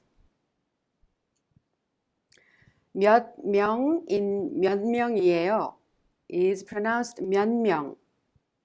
The final consonant 치, 몇 명 is pronounced 몇 first, and then impacted by the initial consonant 미음 in 명. 미음 is a nasal sound made from your nose. Therefore, it affects the previous sound. The 디귿 in 몇 is affected by the nasal sound 미음, and it becomes 니은 and is pronounced 면명. 면명. And we've seen throughout this unit that 있어요 is pronounced 있어요. The final consonant double S in it of 있어요 is prolonged and connected to the next syllable 어 and becomes 있어요. Now let's try that again. 몇 명이에요? 몇 명이에요? 있어요. 있어요. Excellent work. Let's have a look at the vocabulary. 책상, 책상, which is desk in English. You know, 책 means a book and 상 means a table. So 책상 means a table for books, literally. 책상. 의자, 의자. Do you remember what's a medical doctor? Yes, 의사. The first syllable 의 is a little bit hard to pronounce, but it has same pronunciation. 의자. 모자, 모자. 가방, 가방. 남자, 남자. What is a male younger sibling?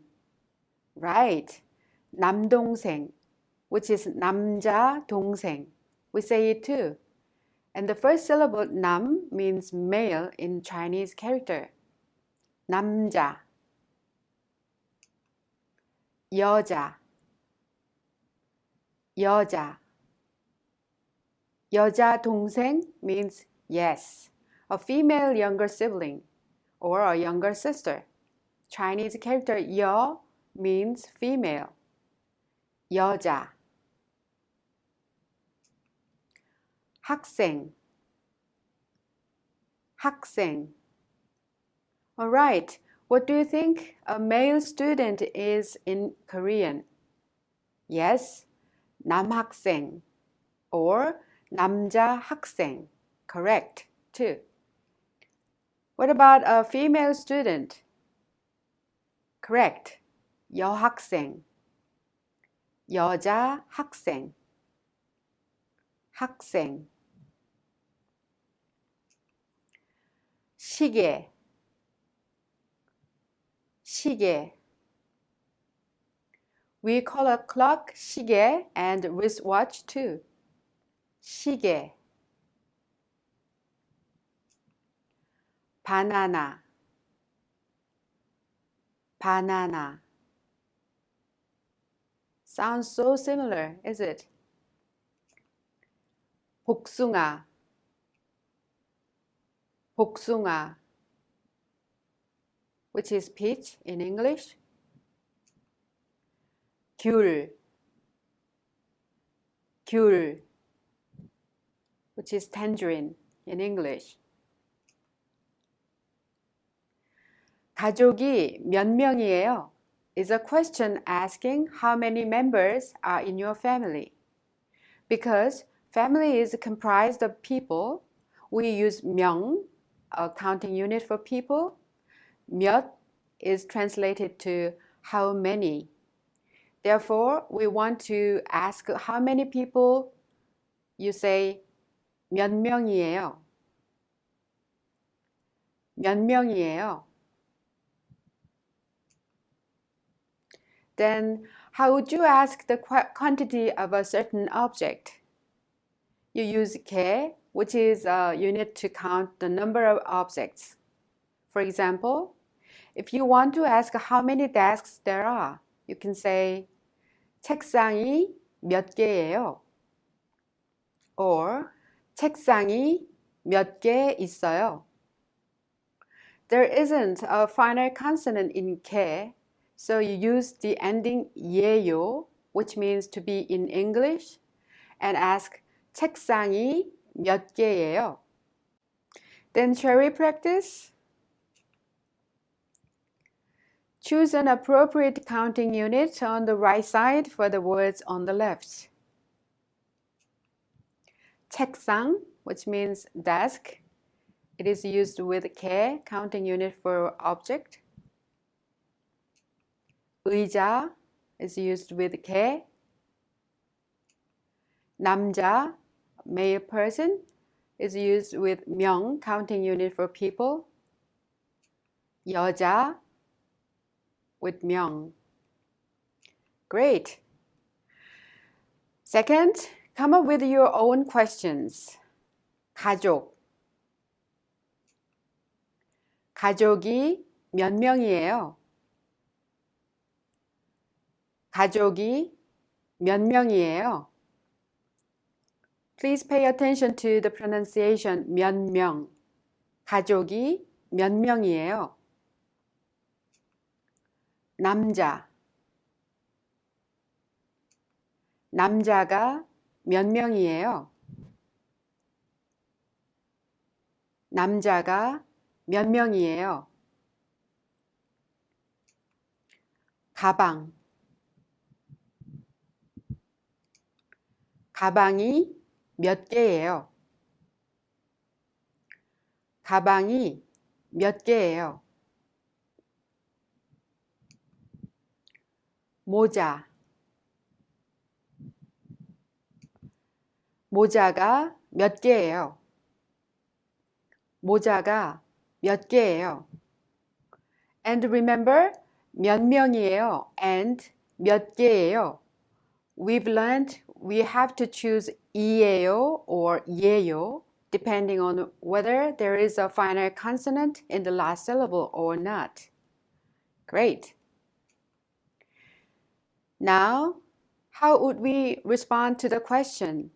가족이 몇 명이에요? If there are 6 members in your family, you can say 6명이에요. 6명이에요. Pay attention to the pronunciation 여섯 and 6명, just like 몇 명. 여섯, 6명. Remember how you learned numbers from 1 to 10 in the last lesson. If you add 명, a unit to count people, to 하나, it becomes 한 명, or one person. And 둘, 셋, 넷, with a counting unit 명, each final consonant drops. Thus, we pronounce 두 명, 세 명, 네 명, instead of 둘 명, 셋 명, or 넷 명. We don't pronounce them. Please pay attention to the pronunciations, especially from 5, 다섯, with 명. Because of the nasal sound M in 명, pronounce them 다섯 명, 여섯 명, 일곱 명. And 여덟 is pronounced 여덟, thus 여덟 명. And 아홉 명 is pronounced 아홉 명. And last, 열 명. Okay, repeat again. 한 명, 두 명, 세 명, 네 명, 다섯 명, 여섯 명, 일곱 명, 여덟 명, 아홉 명, 열 명. Well done. Now, if you have 5 members in your family, how would you respond to the question? 가족이 몇 명이에요? Right. You can respond 다섯 명이에요. If you want to be specific, you can say the number of the members in the family and list them like 다섯 명이에요. 아버지, 어머니, 남동생이 2명 있어요. Or you can simply just list the family members and respond 아버지, 어머니, 남동생이 2 있어요. Then how would you respond to the question? 책상이 몇 개예요? Asking about the number of the objects. If there are 2, you say 2개예요. 3 desks is 3개예요. 4 desks is 4개예요. And 10 desks is 10개예요. Shall we try practicing it? First, look at the drawing and fill in the parentheses with the correct number. 누나가 셋 있어요. 누나가 셋 있어요. Or, how would you answer? Yes, 누나가 3명 있어요. You use the counting unit for people, 명, then 3명. 누나가 3명 있어요. 형이 Right. 형이 넷 있어요. 형이 넷 있어요. Or 형이 4명 있어요. 형이 4명 있어요. 7 pages. 복숭아가 7개 있어요. 복숭아가 7개 있어요. Normally, we use the counting unit for things, 개, with the object. Do you like tangerines? I do. 2 tangerines. 귤이 2개 있어요. 귤이 2개 있어요. Right. Let's practice a little bit more. At this time, using the counting unit 명 or 개. Let's try it. Look at the drawing and say them out loud. 오빠가 몇 명 있어요? I have 3 older brothers. 오빠가 셋 있어요. 오빠가 셋 있어요. Or 오빠가 3명 있어요. 오빠가 3명 있어요.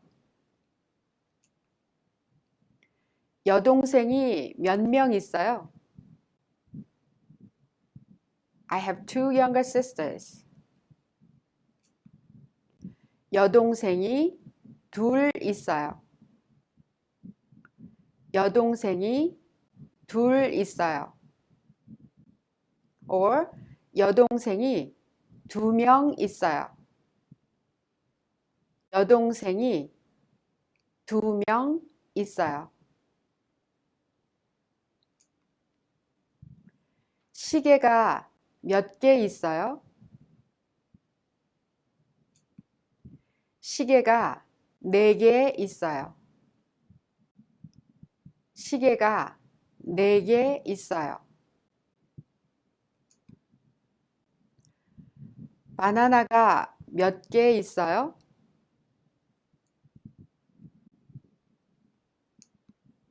바나나가 8개 있어요. 바나나가 8개 있어요. Excellent. Now, do you think you can answer a Korean person when he or she asks you how many members are in your family?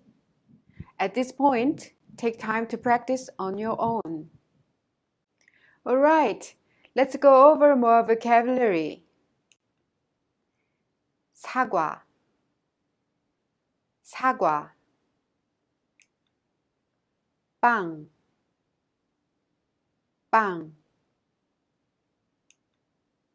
친구, 친구. 조카, 조카. We have one word for niece and nephew, regardless of the gender. 조카, 조카. 저는 어머니, 여동생이 3, 남동생이 1 있어요. And 조카가 5명 있어요. Do you understand what it means? I have my mother, 3 younger sisters, and 1 younger brother. And I have 5 nieces and nephews. This is all for this unit. Please find more time to practice what you've learned. 고맙습니다.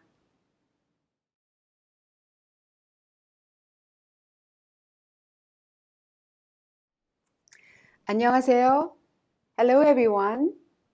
Up to now, we have studied how to ask how many members are in one's family, whether one has a brother or a sister, and how to respond to such questions.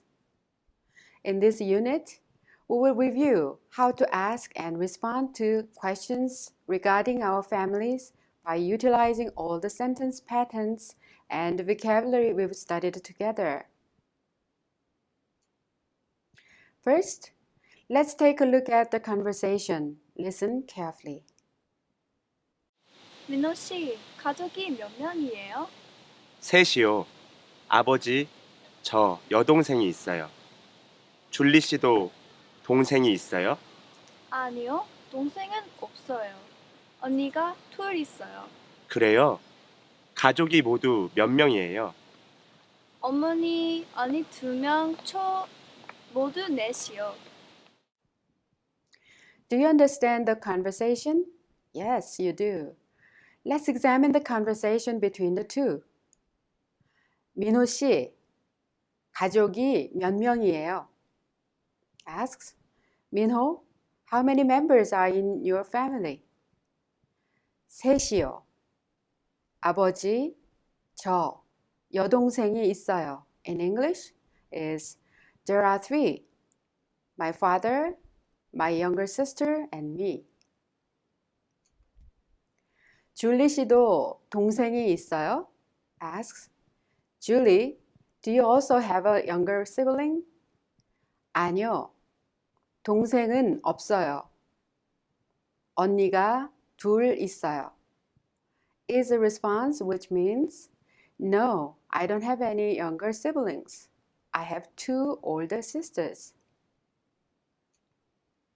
그래요? 가족이 모두 몇 명이에요? asks, really? How many members are in your family then? 어머니, 언니 2명, 저 모두 넷이요. is a response for, including my mother, 2 older sisters, and me. Listen again and try to repeat it. 민호 씨, 가족이 몇 명이에요?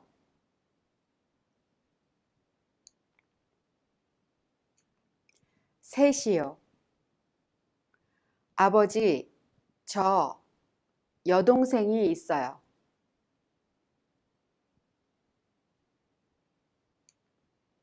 줄리 씨도 동생이 있어요? 아니요, 동생은 없어요. 언니가 2 있어요.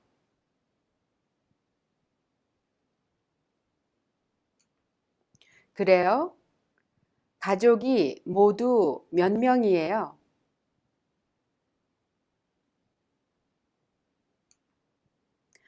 어머니, 언니 2명, 저 모두 넷이요.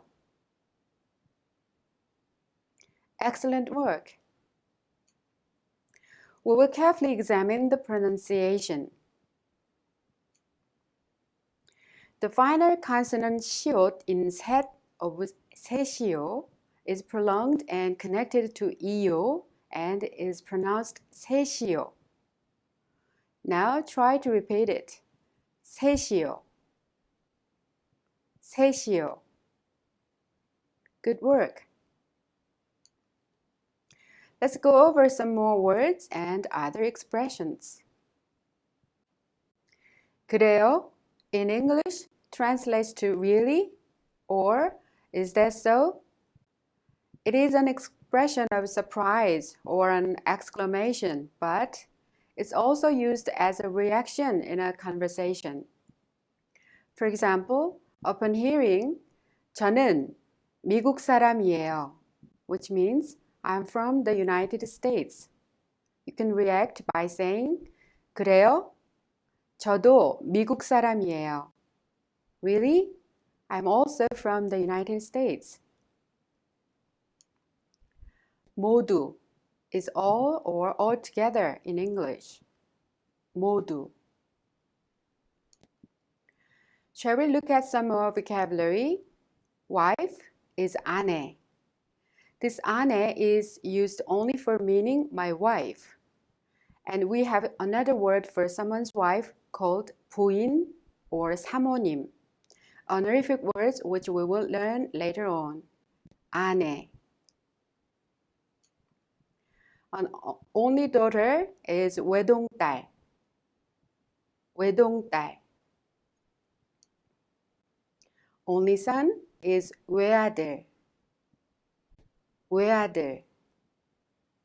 These days, there are so many 외동딸 and 외아들 in Korea and other countries as well, right? 혼자 is by oneself or alone. 저는 혼자예요 means I am alone. Now, shall we try making our own scripts and practice them? 배유나 has her grandmother, father, mother, and 2 older brothers. Daniel has his father, mother, older brother, and younger brother too. They are talking about their family. 다니엘 씨, 가족이 모두 몇 명이에요? 5이요. 아버지, 어머니, 형, 남동생이 있어요. 유나 씨도 동생이 있어요? 아니요. 동생은 없어요. 오빠가 2 있어요. 그래요? 가족이 모두 몇 명이에요? 할머니, 아버지, 어머니, 오빠가 2명, 저, 모두 6이요.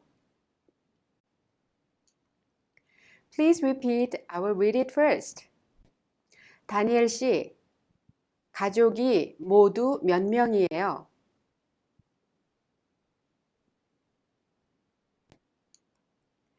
5이요. 아버지, 어머니, 형, 남동생이 있어요. 유나 씨도 동생이 있어요?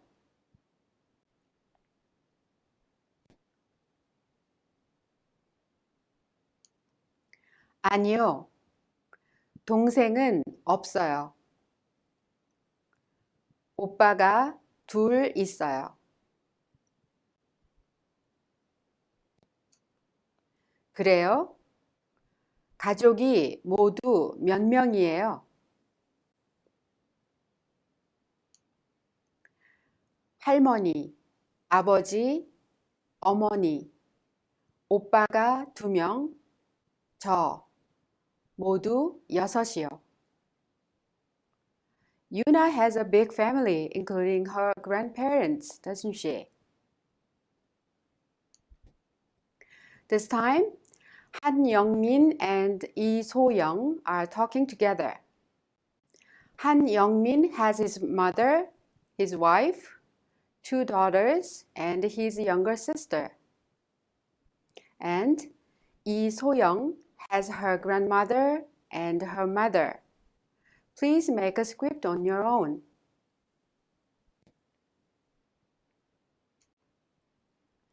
영민 씨, 가족이 모두 몇 명이에요? 6이요. 어머니, 아내, 딸이 2, 그리고 여동생이 1 있어요. 소영 씨도 동생이 있어요? 아니요. 동생은 없어요. 혼자예요. 그래요? 가족이 모두 몇 명이에요? 할머니, 어머니, 저요. Repeat please. 영민 씨, 가족이 모두 몇 명이에요?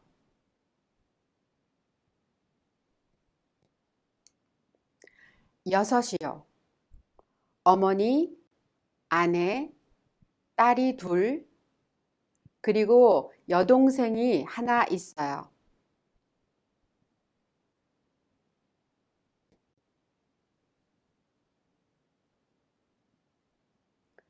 소영 씨도 동생이 있어요?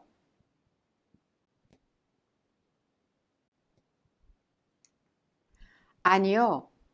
동생은 없어요. 혼자예요. 그래요? 가족이 모두 몇 명이에요? 할머니, 어머니, 저요. 여러분, 가족이 몇 명이에요? Now it's your turn to introduce your families. Use all the related vocabulary and numbers you have learned to freely talk about your families. You are already on a good track, and after a little bit of practice with the scripts above, you will find yourself sounding like a native Korean. This concludes our lesson for today. 고맙습니다.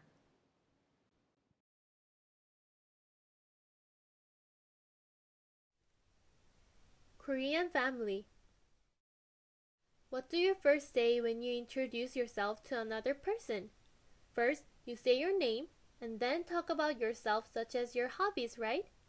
Korean people, when introducing themselves, generally say their names first and then talk about their families.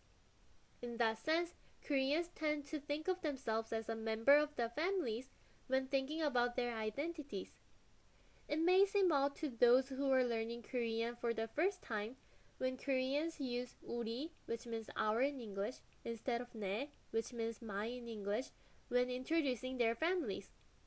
For example, Koreans say 우리 아버지, our father, instead of 내 아버지, my father.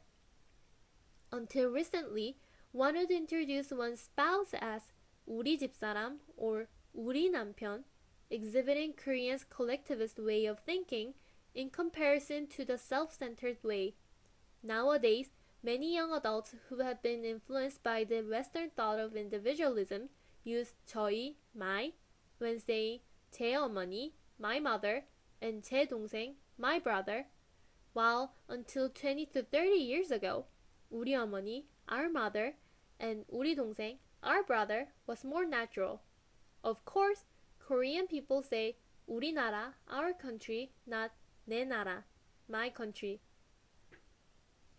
According to some theories, the word 우리 originated from the word 울, which symbolizes a fence, and it represented a family that a person belonged to. During the age of an agrarian society, a fence was put up to divide the boundaries of houses in a village, thus differentiating the concepts of inside and outside. In personal relationships, Korean people do not draw a line between public and private matters for those inside the fence, while for those outside the fence, they become little exclusive. But I believe that Koreans have an eagerness to be friendly to those they meet for the first time and treat them as part of their families. So, while it is rude to ask a person's age upon the first encounter in the Western cultures, people in Korea often ask a person his age in order to establish seniority and juniority like they do in their families, so that they can call the person by a family's title. It represents intimacy when they use titles such as 형, 오빠, 누나, 언니. Wouldn't you feel close to your Korean friends if they call you with family titles?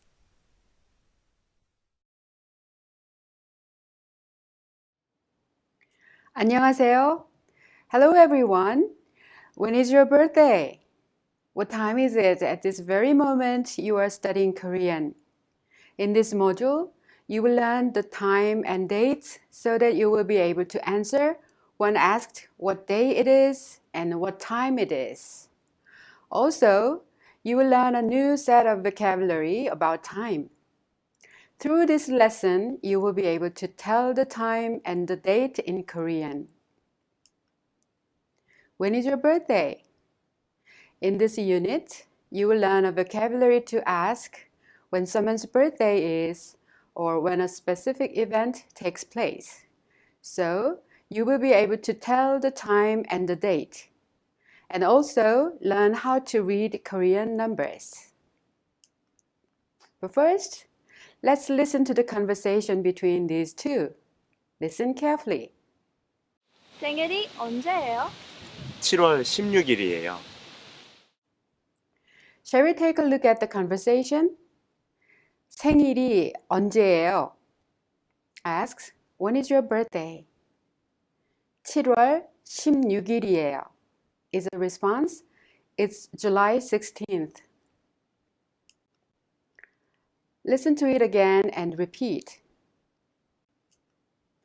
생일이 언제예요? 7월 16일이에요. Good. Let's examine the pronunciation. As you can guess, 7월 is pronounced 7월. 7월. The consonant 릴 in 7 together with the next vowel 워 is pronounced 러. Finally, we pronounce it 7월. 7월. One moment, you need to notice the pronunciation of 16일, 16일. It's a little bit hard to understand the way it is pronounced, but the final consonant 비읍 together with the next vowel U in the second syllable is changed to mium and pronounced 심.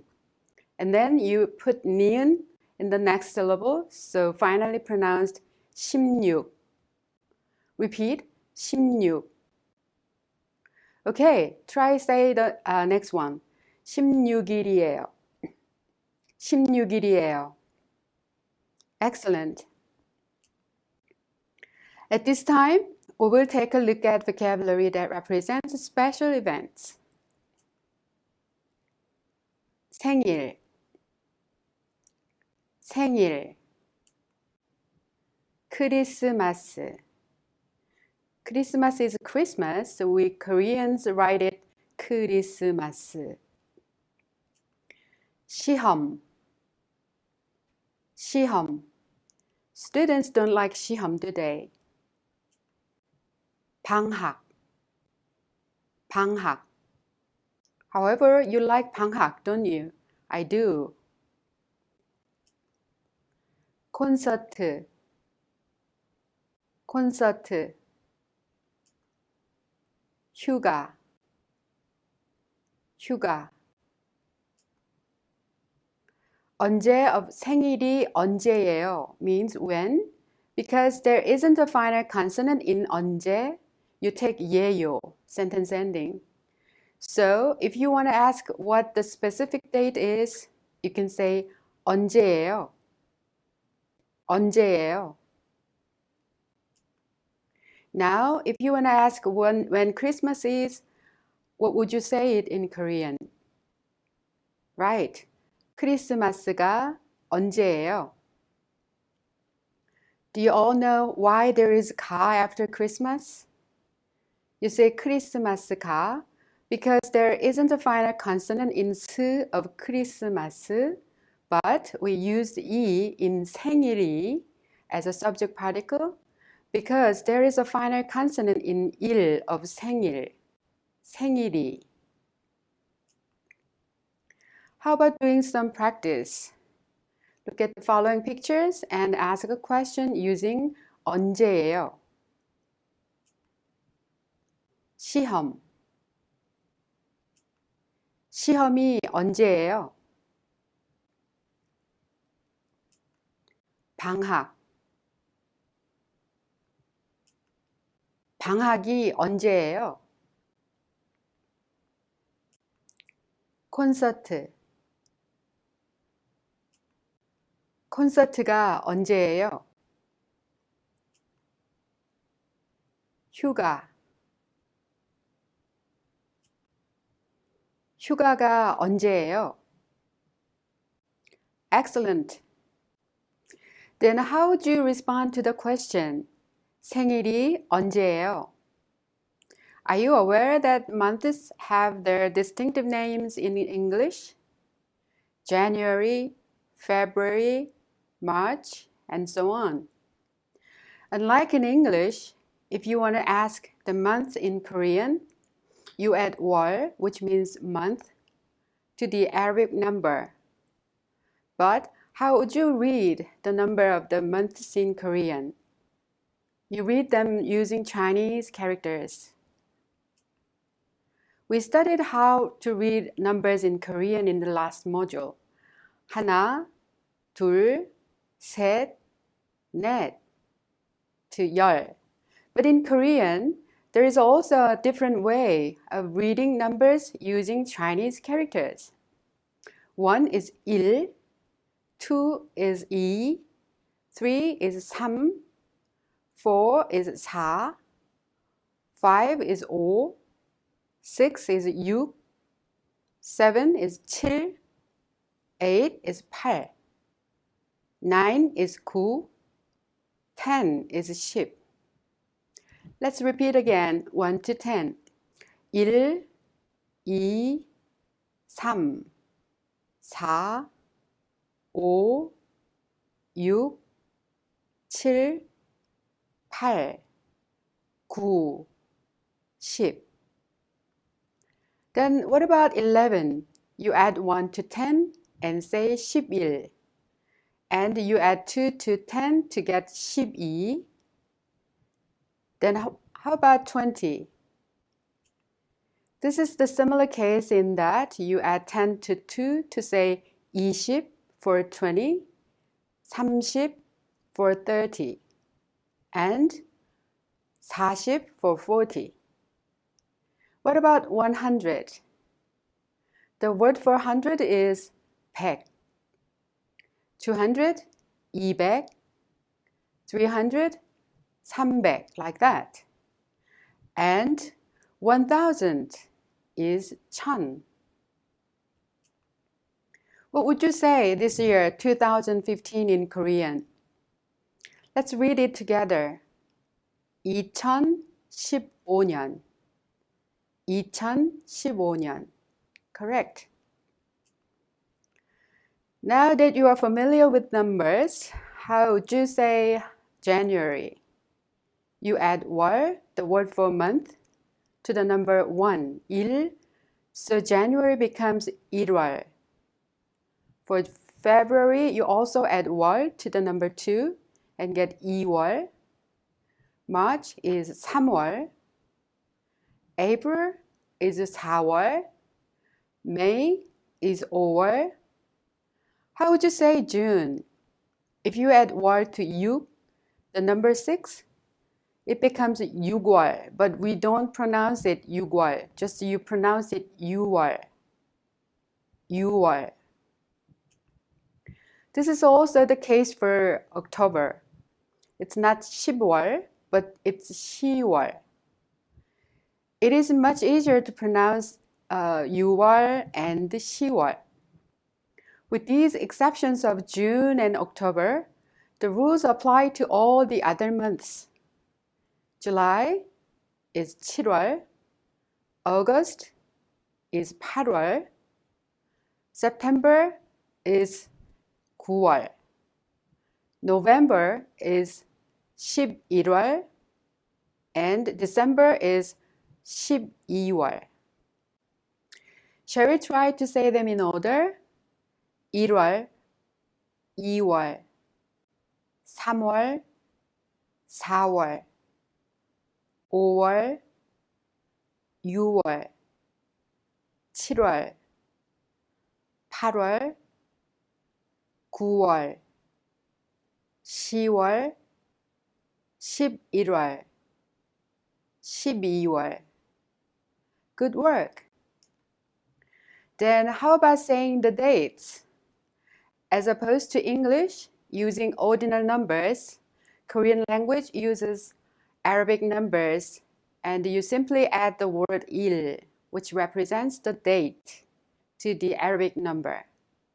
First of the month is 1일, second is 2일, third is 3일, fourth is 4일, fifth is 5일, sixth is 6일, seventh is 7일, eighth is 8일, ninth is 9일, 10th is 10일. 10th is 10일, 11th is 11일, and 12th is 12일. In the same way, 20th is 20일, and the 30th is 30일. Then how would you say February 3rd? Right, you say 2월 3일. What about August 16th? It's 8월 16일. 8월 16일. What about June 26th? June is pronounced 6월. So you say 6월 26일. 26일 actually. Do you remember the pronunciation of 16th in the dialogue in the beginning of this unit? Yes. 26th is pronounced 26일. Repeat, 26일. Since October is pronounced 10월, when you say October 21st, you say 10월 21일. Please remember 6월 and 10월 are differently pronounced unlike the other names of the months. Let's practice it together. First, say the following dates out loud. January 6th, 1월 6일. May 11th, 5월 11일. June 28th, 6월 28일. October 16th, 10월 16일. Pay attention to the pronunciation. 10월 16일. December 31st, 12월 31일. 12월 31일. Second, look at the pictures and say the dates. 생일이 언제예요? March 8th. 3월 8일이에요. 콘서트가 언제예요? October 26th. 10월 26일이에요. 휴가가 언제예요? August 11th. 8월 11일이에요. 크리스마스가 언제예요? Of course, December 25th. 12월 25일이에요. Excellent work. Now try practicing it on your own. Let's have a look at some more vocab. Lunar New Year's Day, 설날. And pay attention to the pronunciation of 설날. We do not pronounce 설날, but 설날 instead. Because of the final consonant 를 in the first syllable 설, the consonant 는 in the second syllable tends to be pronounced in the same sound, 를. So you pronounce it 설날. This is the way we pronounce it. Repeat it. 설날. 설날. 추석 is Korean Thanksgiving, which falls on the 15th of August in lunar calendar. 추석. 추석. Okay, I want to wrap this up briefly. When you say the months in Korean, you use the Chinese numbers, right? And pay attention to the pronunciations of June and October, 6월 and 10월.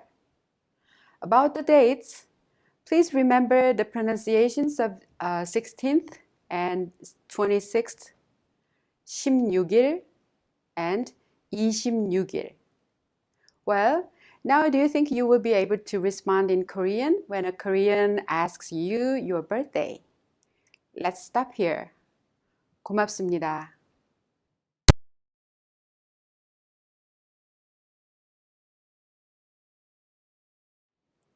안녕하세요. Hello everyone. Last time we learned how to ask what the date of a special event is. In this unit, you will learn how to say the days of the week in Korean. What day is it today? Like such, you will learn how to ask and answer what day of the week it is. First, let's listen to the conversation between the two characters. Pay close attention. 12월 25일이 무슨 요일이에요? 금요일이에요. Shall we take a look at the conversation? 12월 25일이 무슨 요일이에요? Asks, what day is December 25th? 금요일이에요. Means it's a Friday. Listen to it one more time and repeat it. 12월 25일이 무슨 요일이에요?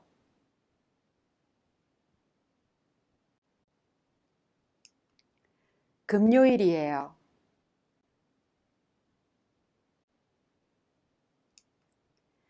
Let's take a look at the pronunciations. 12월 25일 is pronounced 12월 25일. The final consonant in ship of 12월 together with the next vowel 워 is pronounced 12월. And the final consonant in 20 of 25일 is pronounced 25일. Repeat. 12월 12월 25일 25일. For 요일이에요, it becomes 요일이에요. 금요일 is pronounced 금요일. Now let's repeat what you've just learned. 12월 25일. 무슨 요일이에요? 금요일이에요. Good. Now it's time to look at the vocabulary. Do you remember the word what is in Korean? Yes, 무엇. But this 무슨 is used with a noun all the time, like 무슨 음식, which is what food or what kind of food, and 무슨 운동, which is what sports or what kind of sports, and so on. 무슨, 무슨. 요일, 요일. 오늘, 영화, 노래, 음식, 차, 책,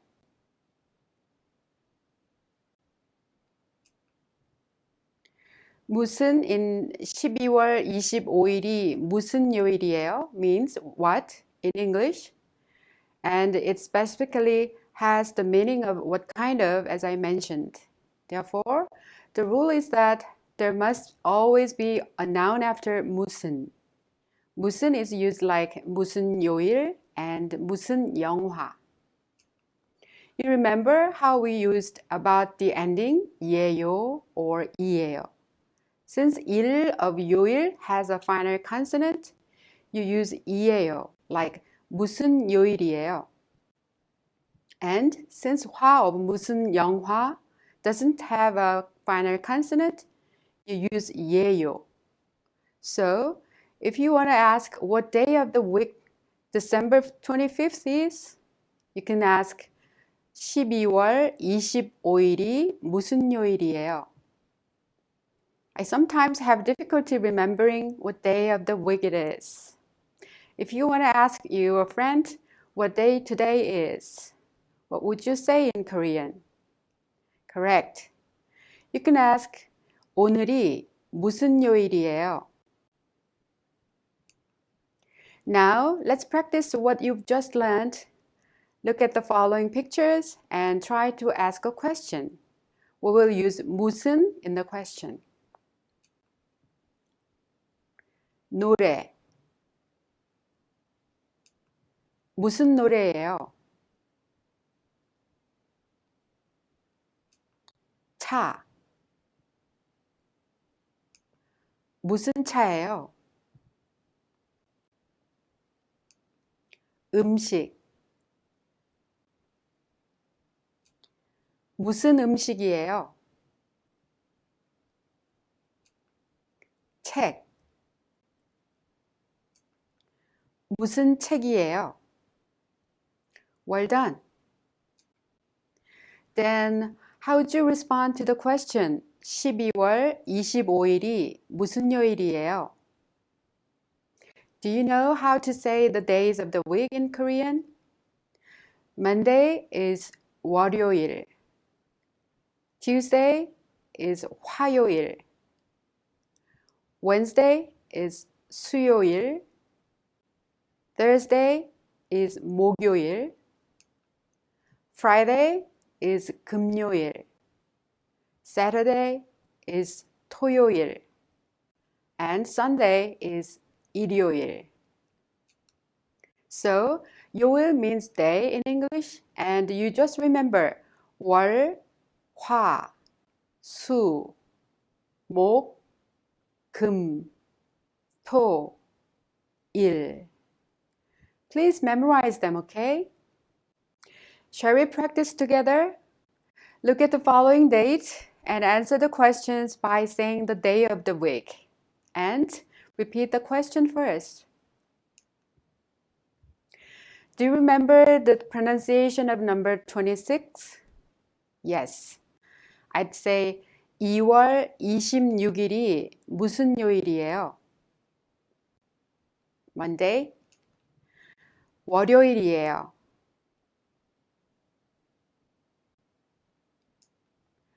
5월 21일이 무슨 요일이에요?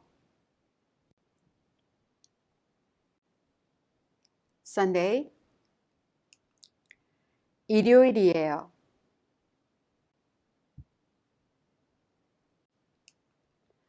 6월 16일이 무슨 요일이에요? Thursday. 목요일이에요.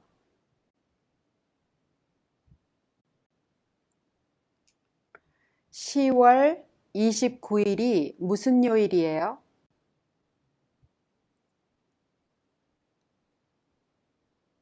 Saturday. 토요일이에요.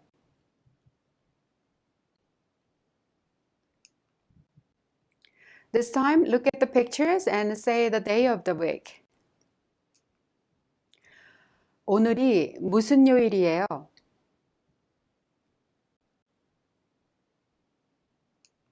월요일이에요.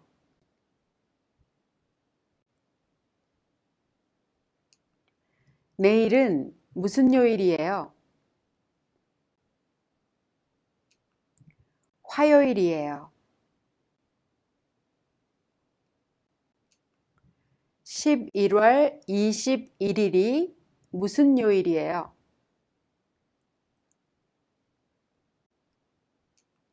일요일이에요.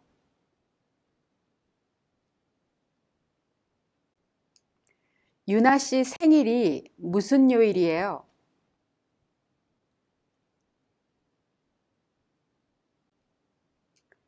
토요일이에요. Good work. Now it's time to try them on your own. Let's take a look at some more words. 시험. What day is it? Children's Day. In Korea, it's May 5th. 어린이날. Now, I'm sure that you will be able to respond when asked what day of the week today is. Let me ask you. 12월 31일이 무슨 요일이에요? Look at the calendar and check it out. This marks the end of our lesson for today. 고맙습니다.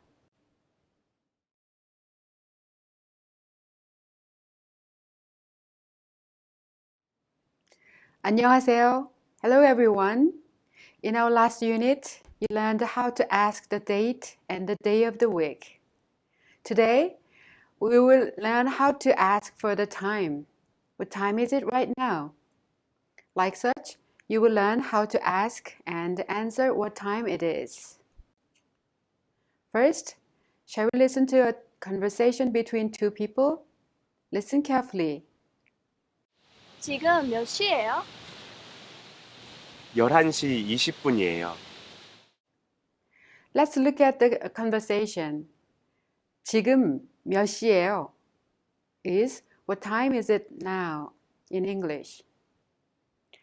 11시 20분이에요 is an answer. It's 11:20. Listen to it once more and repeat it.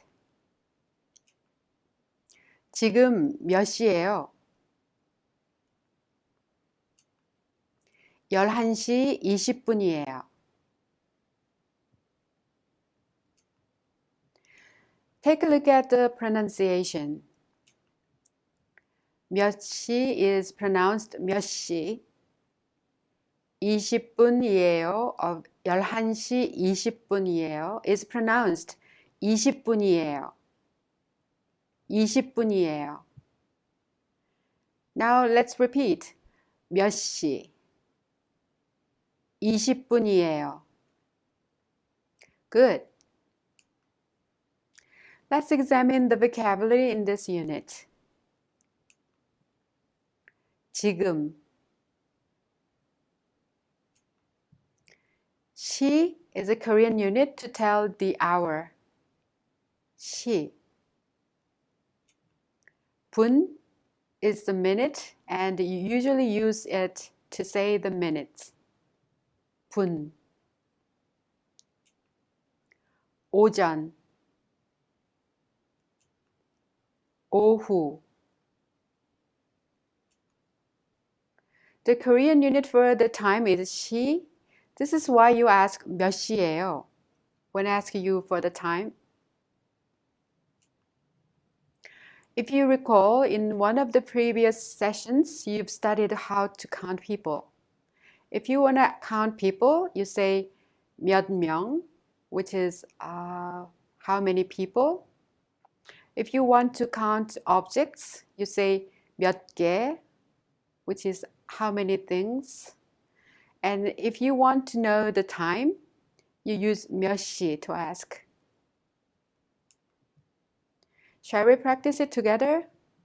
Look at the following pictures and try to come up with the questions using the proper counting units.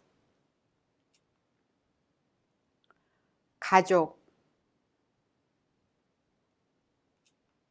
가족이 몇 명이에요? Pay attention to the pronunciation of 몇 명, 몇 명. 가족이 몇 명이에요? 모자. 모자가 몇 개예요?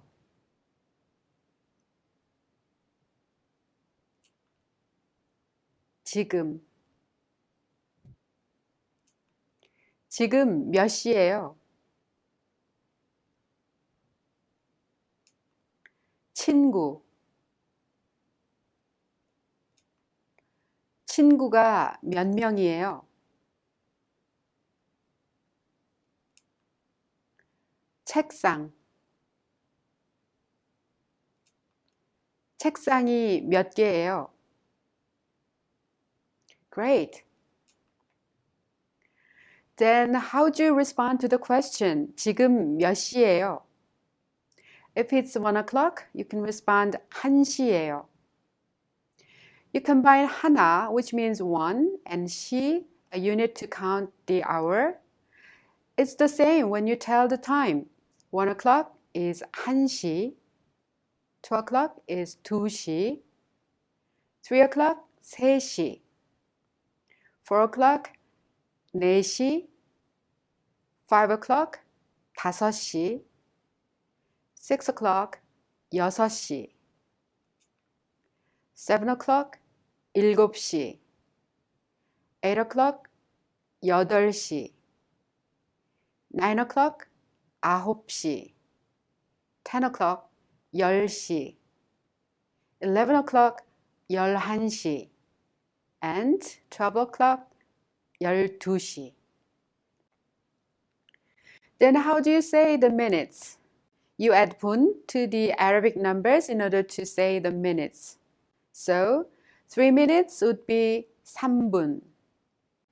Do you remember how you learned the Arabic numbers when studying the dates? 1 is 1, 2 is 2, 3 is 3, 4, 4, 5, 5, 6, 6, 7, 7, 8, 8, 9, 9, 10, 10. 20 is 20, 30 is 30, and go on. 100 is 100.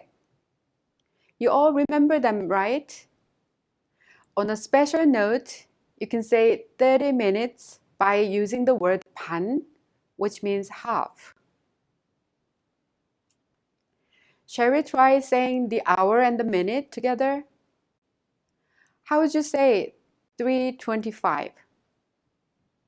That's right. It's 3시 25분. 11:43 becomes 11시 43분. How about 12:30? You can either say 12시 30분 or 12시 반. 12시 30분, 12시 반. But remember, there has to be a distinction between day and night. In Korean, the morning is 오전, literal meaning before noon, and the afternoon is 오후. So, if you want to say 9:28 in the morning, you say 오전 9시 28분. 오전 9시 28분. 4:31 in the afternoon is 오후 4시 31분. 오후 4시 31분. Let's practice it together. Look at the clock and state the question and the time. 지금 몇 시예요? 6시 25분이에요.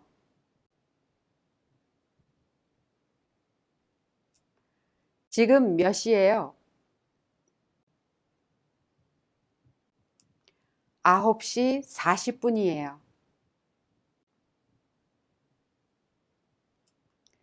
지금 몇 시예요? 11시 30분이에요. Or, what would you say? 11시 반이에요. 11시 반이에요. 지금 몇 시예요? 8시 10분이에요. 지금 몇 시예요? 7시 35분이에요. Excellent work. Now try them on your own. Shall we have a look at the other words? New York, LA, London, Beijing, 아침, 낮, 밤. Now, will you be able to respond when asked what time it is in Korean? I will ask you. 지금 LA는 몇 시예요? 지금 런던은 몇 시예요? This concludes today's lesson. 고맙습니다.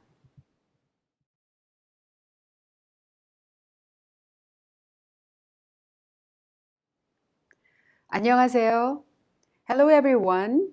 So far, we've studied how to ask what the date, the day of the week, and the time is, and also how to respond to such questions. Today, we will review how to ask what the date and the time is, and also how to respond to these questions using the sentence structures and the vocabulary we've studied. First, let's take a look at the conversation between two characters. Listen carefully. 민호 씨, 시험이 언제예요? 다음 주에요. 4월 20일부터 4월 22일까지예요. 그럼 한국어 시험은 무슨 요일이에요? 다음 주 수요일이에요. 한국어 시험은 몇 시예요? 9시예요. 9시부터 10시 반까지예요. Shall we look at their conversation? 민호 씨, 시험이 언제예요? In English is 민호, when is the exam?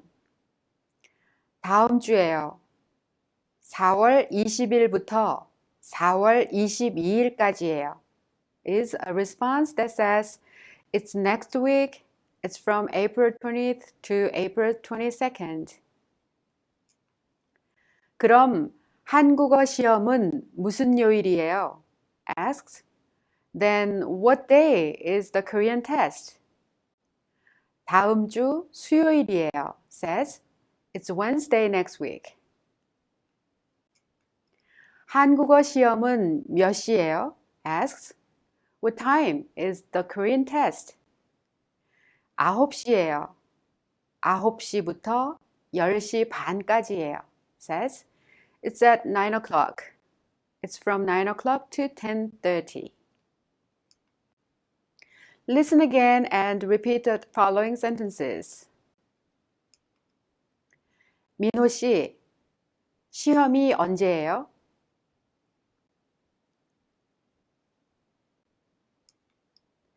다음 주예요. 4월 20일부터 4월 22일까지예요.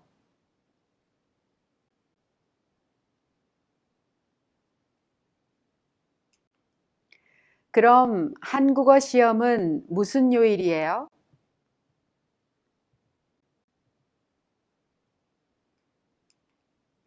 다음 주 수요일이에요.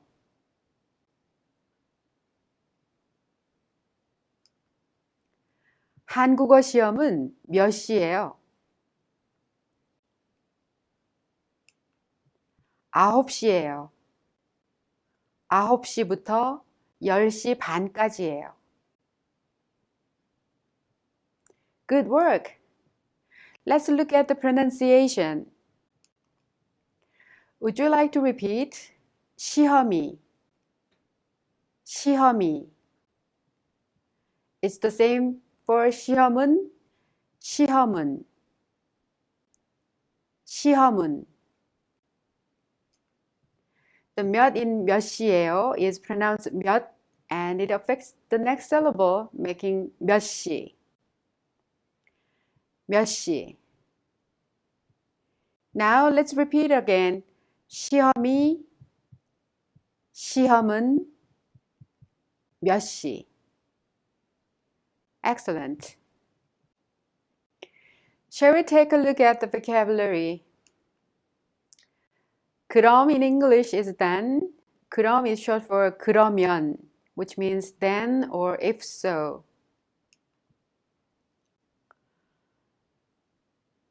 부터까지.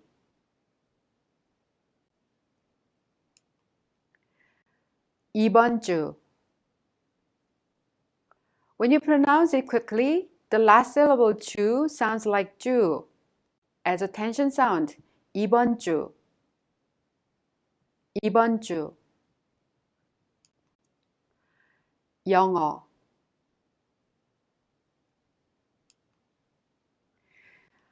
회의. Pay attention to the pronunciation of 회의. The last syllable 의 is pronounced e because it is easier to be pronounced e instead of 의. On the contrary, the first syllable 의, like 의사, 의자, are pronounced 의. Repeat, 회의, 회의, 의사, 의자. 부터, which means from, and 까지, which means to or until. in 9시부터 10시 반까지예요. are used to mark the start and the end of something. For example, from 1 o'clock to 2 o'clock can be said 1시부터 2시까지. If you want to say from the beginning of something to the end, you can use 처음, which means the beginning, and 끝, which means the end, to say 처음부터 끝까지. 처음부터 끝까지. At this time, shall we make a dialogue? Listen carefully and make a script on your own. Minji is asking Ricky about his exam, specifically English test. Ricky responds to the questions. Refer to the information as follows. The test, June 11th to 15th of this week. Thursday of this week for English test from 3 to 4:30. Can you do it?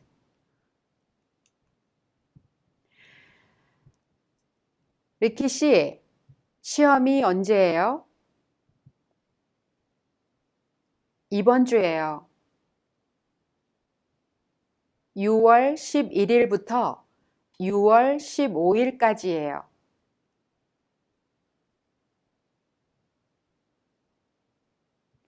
그럼 영어 시험은 무슨 요일이에요?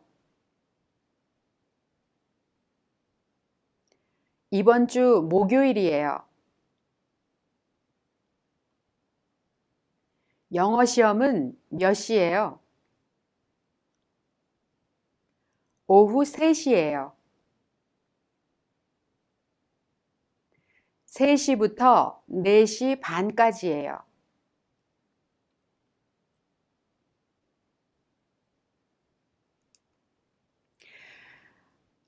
Let's repeat. 리키 씨, 시험이 언제예요? 이번 주예요. 6월 11일부터 6월 15일까지예요. 그럼 영어 시험은 무슨 요일이에요?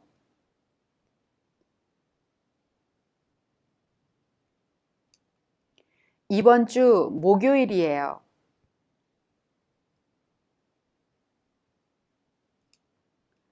영어 시험은 몇 시예요? 오후 3시예요. 3시부터 4시 반까지예요.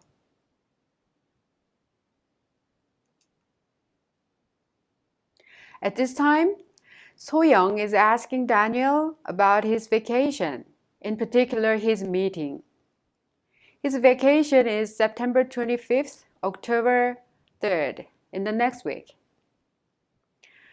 His meeting will be on Friday of this week, 10:30 to 11:50. Let's try it. 다니엘 씨, 휴가가 언제예요? 다음 주예요. 9월 25일부터 10월 3일까지예요. 그럼 회의는 무슨 요일이에요?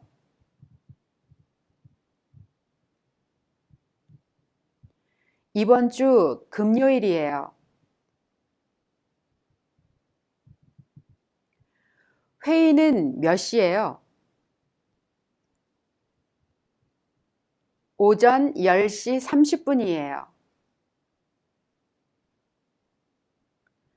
10시 30분부터 11시 50분까지예요. Let's practice together. 다니엘 씨, 휴가가 언제예요?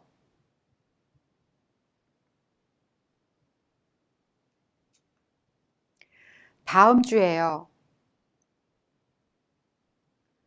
9월 25일부터 10월 3일까지예요.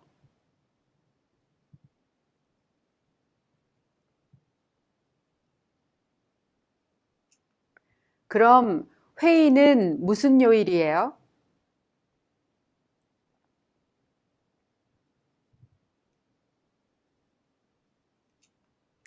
이번 주 금요일이에요.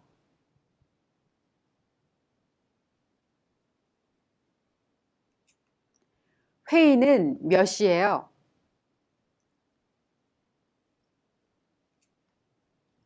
오전 10시 30분이에요.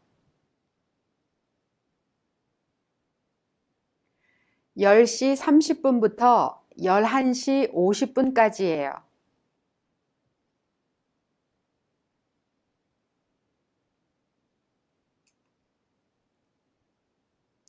Now, tell me when your birthday is, when your conference is, or when your holidays are. Using the Korean dates and time, you can say when a specific date is, what time it is, and also what time your appointment is tomorrow. Please read over the above conversations repeatedly. This is the end of today's lesson. 고맙습니다.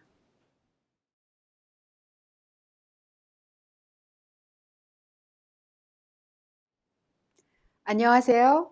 Hello everyone. In this module, you will learn a variety of Korean words to talk about your daily life.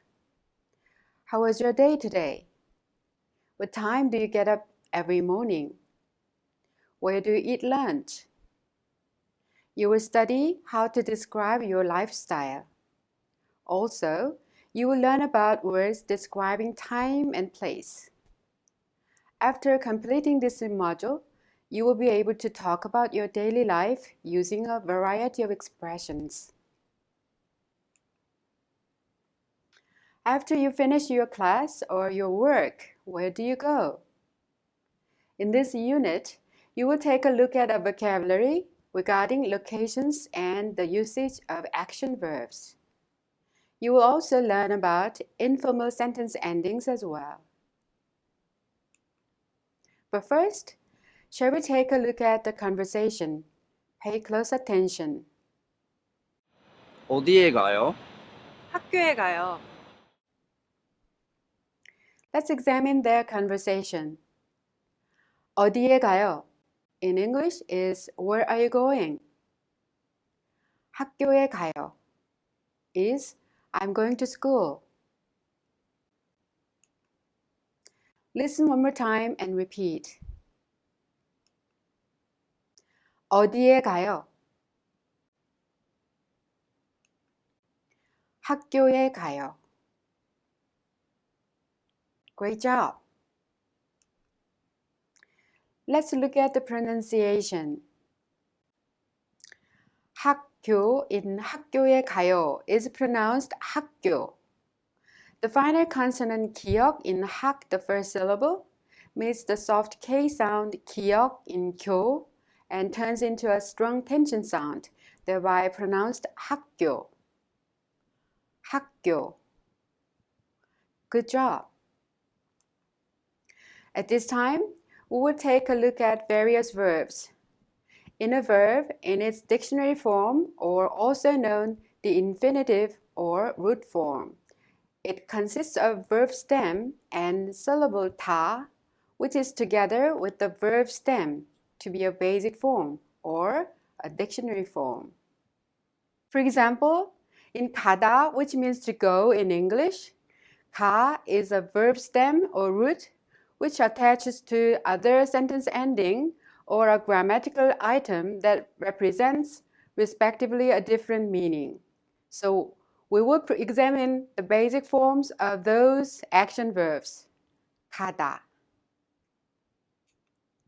자다, 만나다, 받다, 찾다, 오다, 보다, 놀다, 사다, 살다. Shall we look at words describing places? 학교, 공원, 집, 도서관, 마트, 회사, 화장실, 공항, 병원, 대사관. Lots of vocabulary, right? I know it's very hard to remember, but you're going to get used to those words after a little bit of practice. Well, now let's practice the expressions. 어디 of 어디에 가요 means where. 에 is a particle indicating one's course or direction toward a place. 가다 of 가요 is the basic form of the verb, and in Korean sentences, you don't just use the basic form, but change the verb stem accordingly, as I mentioned earlier. The stem in 가다 is 가. You have to use the ending 아요 or 어요 in a predicate sentence to change it. Then how 가다 be changed? There is a sound in 가 of 가다. If it has a vowel a or o in the verb stem, you take a. Then 가다 becomes 가아요, but we say 가요 for short. Then how about 자다? Like 가다, 자다 becomes 자요. What about 만나다? It goes the same way. What is the verb stem of 만나다? Yes, it is 만나. And we take the vowel a. Since it ends with a in 만나, it becomes 만나요, just like in 가다. What about the verbs with final consonants? In 밭 of 밭다, there is a sound. 아요 follows a, so it becomes 바다요. As there is a final consonant 디귿 in 밭, we cannot shorten it and we use 바다요. 찾다, like 받다, becomes 찾아요. Then how would 오다 change in a sentence? There is O in 오다. You also use 아요 after O. So 오다 would be 오아요, but it is shortened and becomes 와요. It goes the same for 보다. There is O in 보다, so it becomes 봐요. Then what about verbs with final consonants? There is O sound in 놀 of 놀다, and since 아요 follows O, it becomes 놀아요. You can't shorten it since there is a final consonant 리을 in 놀, so it remains 놀아요. Let's take some time to summarize what we have learned. When there is a sound like in 가다 or a O sound like in 오다, you take 아요 to change it into 가요 and 와요. Shall we practice? Look at the following picture and change the correct verbs into 아요. 자다, 자요, 사다, 사요, 살다, 살아요, 보다, 봐요, 놀다, 놀아요. Well done. Then how would you respond to the question, 어디에 가요? You have to use the postpositional particle 에 to indicate the destination you are heading to. For example, if you are going to school, you say 학교에 가요. If you're going to the park, you can say 공원에 가요. If a person asks specifically 학교에 가요, you can respond 네, 학교에 가요. If you're not going to school but the library, you can respond 아니요, 도서관에 가요. Shall we practice it together? 학교에 가요? 네, 학교에 가요. Excellent work. Shall we practice talking about places? First, look at the picture and respond as in the example. 어디에 가요? 학교에 가요. 어디에 가요? 집에 가요. 어디에 가요? 도서관. 도서관에 가요. 어디에 가요? 마트. 마트에 가요. 어디에 가요? 화장실. 화장실에 가요. Shall we practice some more? Second, look at the correct picture and respond as in the example like 학교에 가요? 네, 학교에 가요. 집에 가요? 네, 집에 가요. 병원에 가요? 네, 병원에 가요. 공항에 가요? 아니요, 회사에 가요. 회사에 가요? 아니요, 대사관에 가요. Well done. Shall we take a look at a couple more words describing places? Practice on your own using the following vocabulary. 극장, 서점, 우체국, 편의점. Please pay attention to the pronunciation of the word 편의점. The second syllable 의 is pronounced like E instead of 의, which is a little bit hard to pronounce. So easily pronounce 편의점. Repeat, 편의점. Do you think you will be able to respond when you are asked where you're going? And do you think you will be able to ask the same to a Korean person? This concludes our lesson for today. 고맙습니다.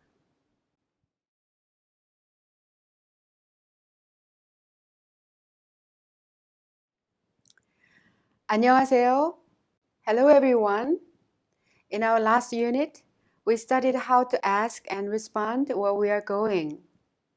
We also learned how to change the basic forms of verbs using 아요 as sentence endings, such as into 가요, 봐요, and 받아요.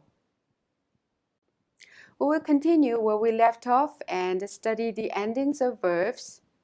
We will also take a look at how to ask and answer about your daily lives. Where do you usually eat lunch? And where do you meet your friends? Like in such questions, you will learn about the place particle 에서 and how to apply it. First of all, shall we take a look at a conversation between these two? Listen carefully. 어디에서 점심을 먹어요? 학생 식당에서 먹어요. Let's closely examine the conversation. 어디에서 점심을 먹어요? Is where do you eat lunch? 학생 식당에서 먹어요. Is I eat at the school cafeteria. Listen to it for another time and repeat it. 어디에서 점심을 먹어요?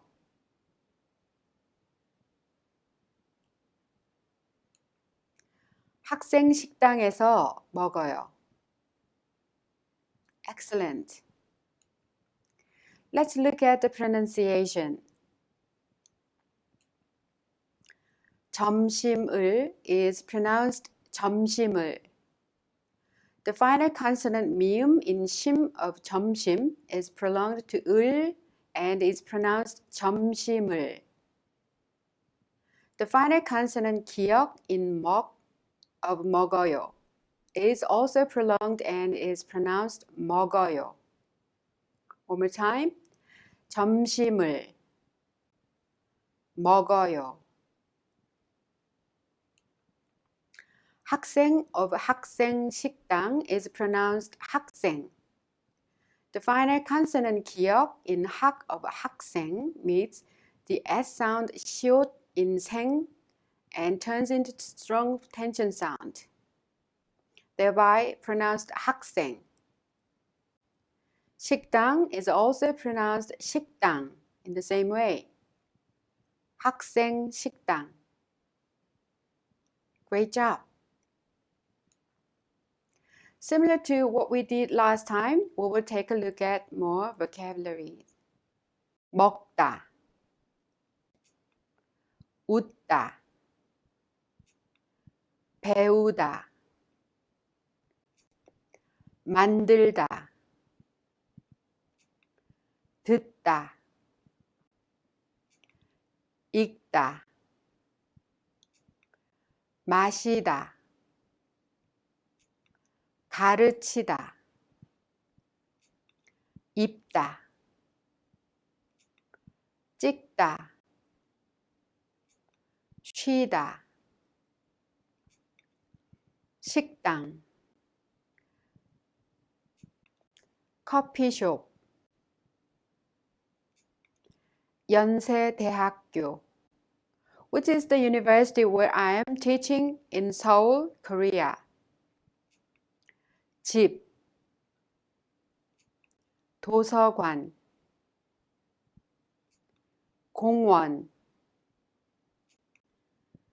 점심,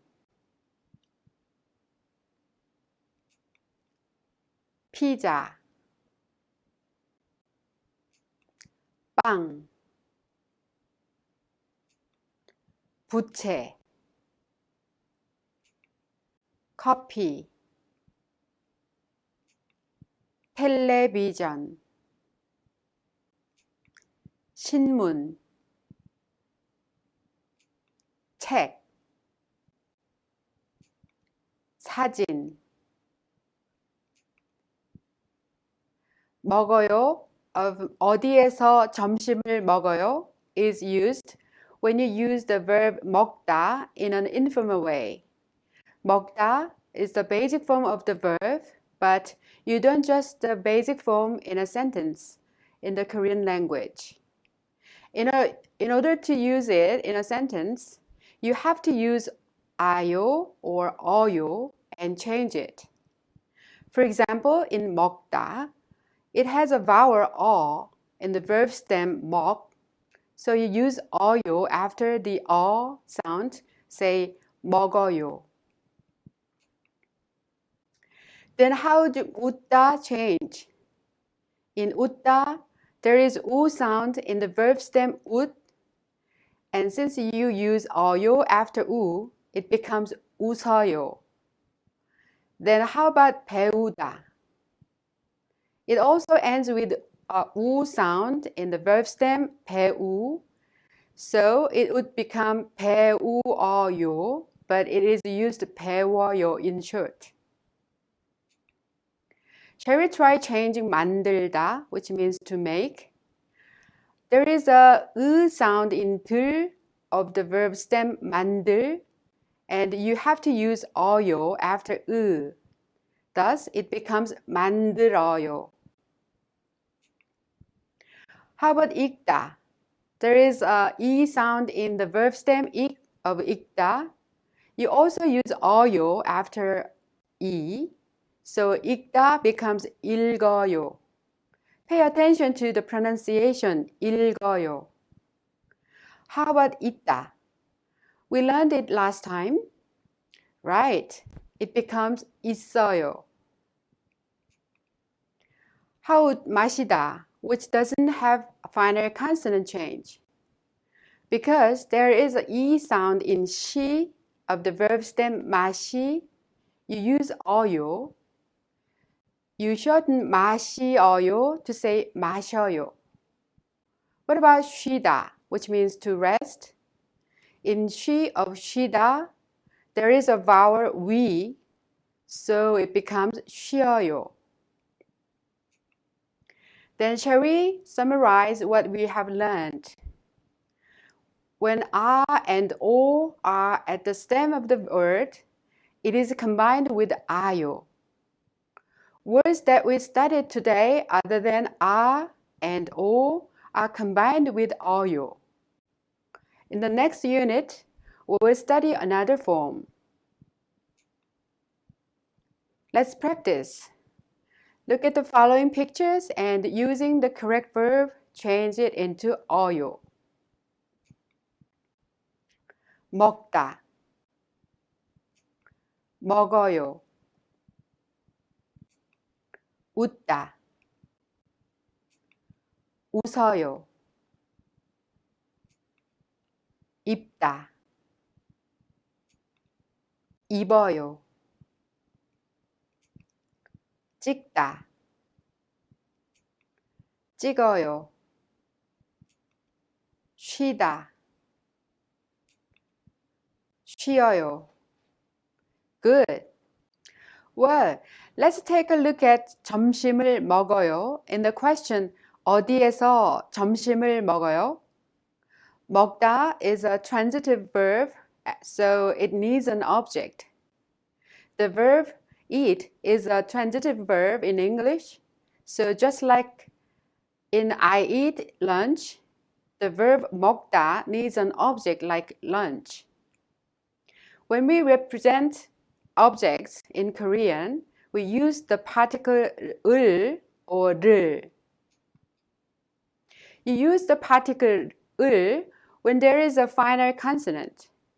Since there is a final consonant mium in 심 of 점심, you use the particle 을, 점심을 먹어요.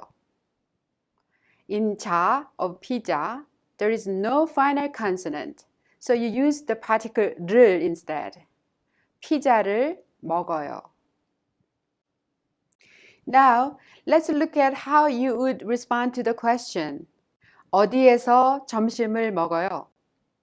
어디 is an interrogative word asking for the location.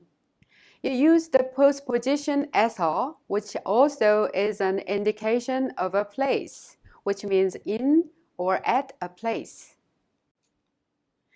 If you eat at home, you say 집에서 점심을 먹어요. And if you eat at a restaurant, you say 식당에서 점심을 먹어요. But since there is already an object in the question, 어디에서 점심을 먹어요? You can omit the object 점심을 and simply respond 집에서 먹어요 or 식당에서 먹어요. Then shall we try saying the objects? Look at the following pictures and respond as in the example. 뭘 is a shortened form from 무엇을, which means what. 뭘 먹어요? 피자를 먹어요. 뭘 먹어요? 빵. 빵을 먹어요. 뭘 배워요? 한국어. 한국어를 배워요. 뭘 만들어요? 부채. 부채를 만들어요. 뭘 마셔요? 커피. 커피를 마셔요. Let's try make a question and answer using the location this time. Look at the following pictures and respond as in the example. 어디에서 점심을 먹어요? 학생 식당에서 먹어요. 어디에서 신문을 읽어요? 도서관에서 읽어요. 어디에서 한국어를 배워요? 연세대학교. 연세대학교에서 배워요. 어디에서 커피를 마셔요? 커피숍. 커피숍에서 마셔요. 어디에서 사진을 찍어요? 공원. 공원에서 찍어요. Excellent. Let's look at some more vocabulary. 파스타, 영화, 극장.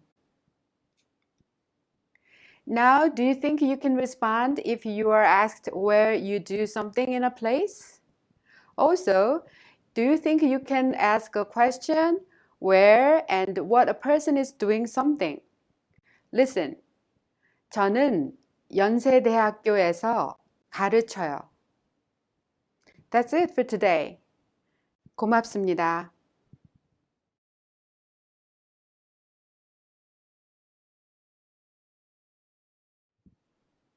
안녕하세요. Hello everyone. In the last lesson, we studied how to ask and respond to the question, where are you going? And what are you doing? You also learned the sentence endings that changed the basic forms of verbs into 어요, like 먹어요, 배워요, 만들어요, and 읽어요. We will continue to look at the sentence endings of verbs in this unit. You will also learn how to talk about your day using time expressions. Let's look at how you can say expressions like what time you get up, what time you go to sleep, and what time you do your part-time job. First, let's take a look at the conversation between two people. Listen carefully. 몇 시에 아르바이트 해요? 2시부터 해요. Shall we look at the conversation? 몇 시에 아르바이트 해요? Means, what time do you work part-time? 2시부터 해요. Is, I work from 2. Let's listen to it again and repeat. 몇 시에 아르바이트 해요?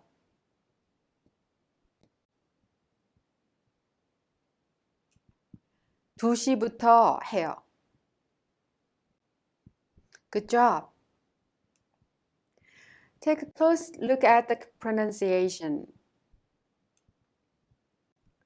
몇 시에 아르바이트 해요 is pronounced 몇 시에. You pronounce the final consonant 치읓 in 몇 of 몇 시에 first as 몇, and it is prolonged to the 시옷 in the next syllable to become a strong sound, thereby pronounced 몇 시에. Go ahead and try it. 몇 시에. 몇 시에. Excellent.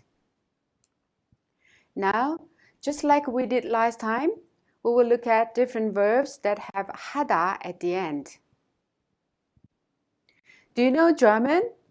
Arbeite is from arbeiten in German, which means to work, but Arbeite is a part-time job in Korean word from German. Therefore, Arbeite 하다 is to do a part-time job literally. Arbeite 하다. 공부 is study as a noun and 공부하다 is to do study literally. 공부하다. 운동 is sport in English and 운동하다 is to do sport literally. 운동하다. Shopping is shopping in English and 쇼핑하다 is to do shopping literally. 쇼핑하다. 수영 is swim as a noun in English and 수영하다 is to do swimming literally. 수영하다. 산책하다. 일 is work as a noun or job in English, and 일하다 is to do a job, literally. 일하다. Jogging is jogging in English, and jogging하다 is to do jogging, literally. 조깅하다. 요리하다. 숙제 is homework in English, and 숙제하다 is to do homework. 숙제하다. O in 오전 means noon, and 전 means before in Chinese characters. 오전 is literally translated into before noon. 오전. 후 in this 오후 means after in Chinese character, therefore becomes to mean afternoon. 오후.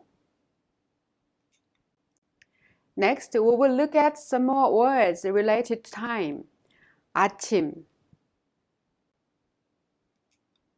점심, 저녁, 밤, 보통.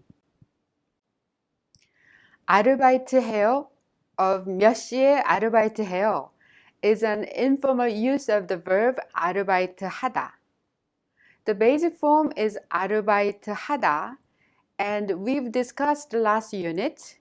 You cannot use the basic form in a sentence, but must change it into 아요 or 어요, depending on the vowel of the stem.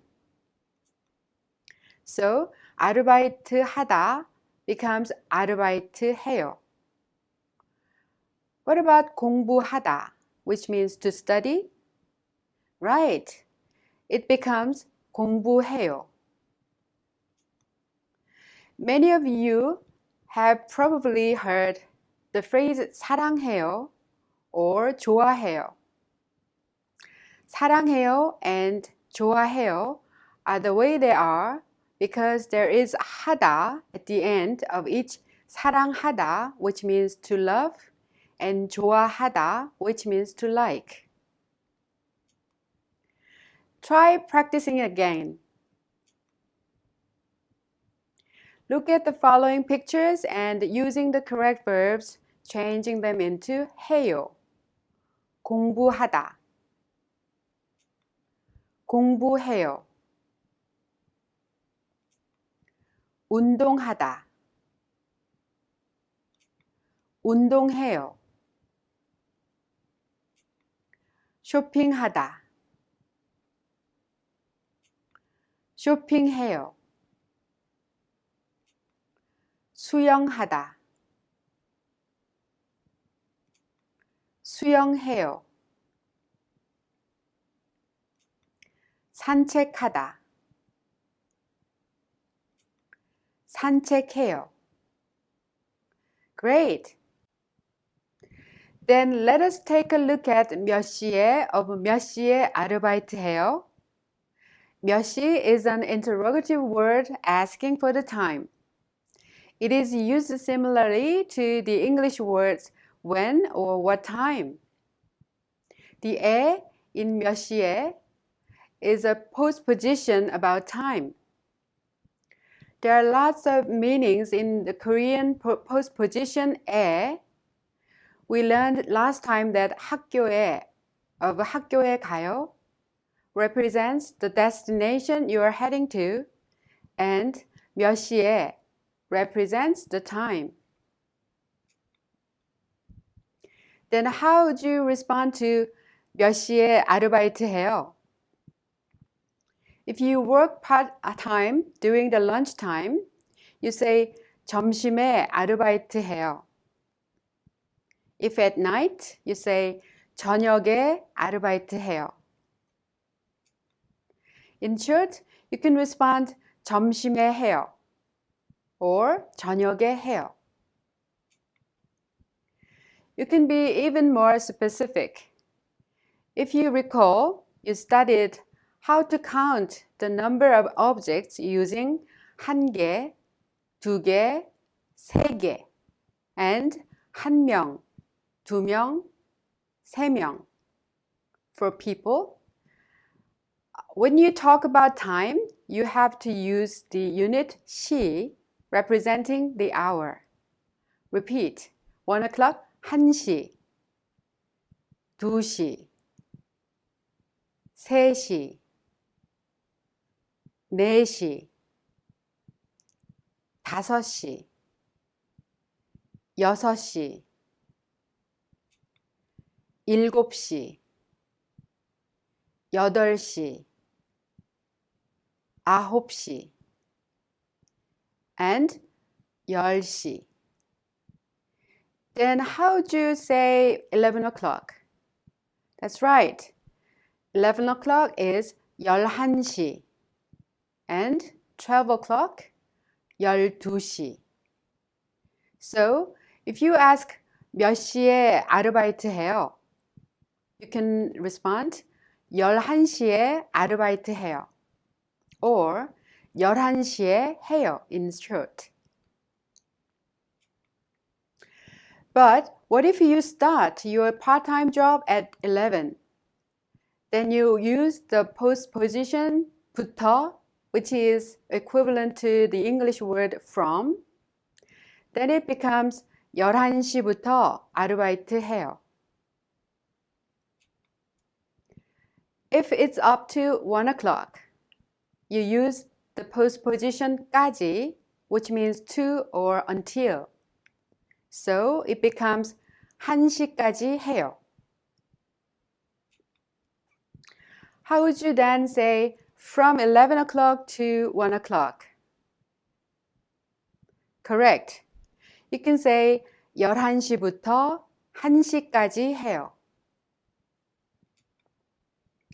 Then let's start practicing right away. Look at the following pictures and respond as in the example. 어디에서 아르바이트 해요? 식당에서 아르바이트 해요. 어디에서 조깅해요? 공원. 공원에서 조깅해요. 어디에서 쇼핑해요? 백화점. 백화점에서 쇼핑해요. 어디에서 공부해요? 도서관. 도서관에서 공부해요. 어디에서 일해요? 회사. 회사에서 일해요. Now let's practice talking about time. Look at the following pictures and respond as in the example. 몇 시에 운동해요? 7시에 운동해요. 몇 시에 학교에 가요?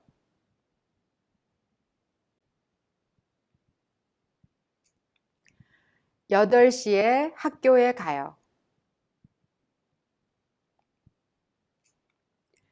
몇 시에 점심을 먹어요? 1시에 점심을 먹어요. 몇 시부터 일해요? 9시부터 일해요. 몇 시부터 수영해요? 3시부터 수영해요. Excellent work. Well, I'm sure that you will be able to respond when a Korean person asks what time you do your job or what time you play sports. Do you think you can ask the same to a Korean? From now, try practicing them on your own. 일어나다, 세수하다. 아침을 먹다. 주중, 주말. Okay, up to now, quite many words and expressions we have learned. I think you know already that there is no best way to learn a language but to practice and practice. Practice makes it perfect. I hope you will get over this difficulty in learning Korean. 고맙습니다.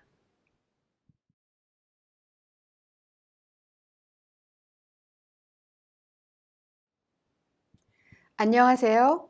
Hello everyone. Throughout this module, you've learned to ask and answer questions about our daily lives using various verbs. In this unit, we will review how to ask and answer questions regarding your daily lives by utilizing the sentence patterns and the vocabulary you've learned. Shall we take a look at the conversation? Pay close attention. 저스틴 씨, 주말에 뭘 해요? 보통 집에서 쉬어요. 그리고 텔레비전을 봐요. 수지 씨는요? 저는 도서관에서 공부해요. 그리고 운동해요. 그럼 몇 시에 집에 와요? 오후 5시쯤 돌아와요. Let's examine the conversation between the two people. 저스틴 씨, 주말에 뭘 해요? Asks, Justin, what are you doing on the weekend? 보통 집에서 쉬어요. Is an answer. I usually stay home and rest. 그리고 텔레비전을 봐요. 수지 씨는요? Is, and I watch television. What about you, Susie? 저는 도서관에서 공부해요. 그리고 운동해요. Says, I study in the library and exercise. 그럼 몇 시에 집에 와요? Asks, then what time do you come home? 오후 5시쯤 돌아와요. Is, I get back around 5 p.m. Listen to it one more time and repeat. 저스틴 씨, 주말에 뭘 해요? 보통 집에서 쉬어요.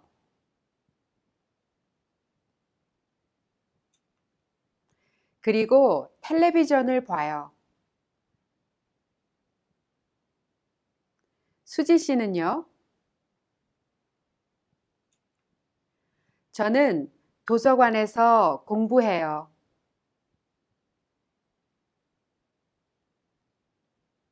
그리고 운동해요.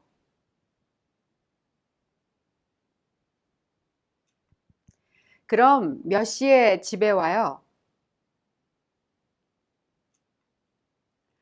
오후 5시쯤 돌아와요. Excellent. Take a look at the pronunciations. The final consonant 를 in 말 of 주말에 is prolonged to 에 and is pronounced 주말에. 주말에. Try to repeat after me. 주말에. Good work. And 집에서. 집에서. 도서관에서. 도서관에서. Now, let's have a look at some more vocabulary and expressions. 수지 씨는요? Is, what about you, Susie? It is used to ask Susie her opinion on something. For example, if you say, 저는 아침에 운동해요. You can simply say someone's name, 씨는요, asking the other person his or her opinion. 그럼, 쯤, 돌아오다.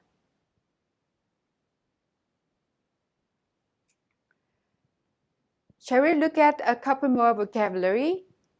음악을 듣다. 수영장. 친구. 이야기하다.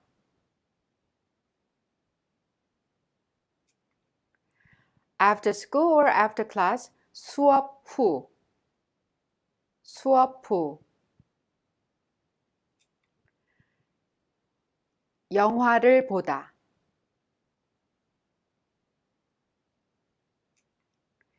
Now, shall we start making conversations and practice? Han Youngmin usually exercises and then does his part-time job after class. And Stephen studies in the library and takes a walk in the evening.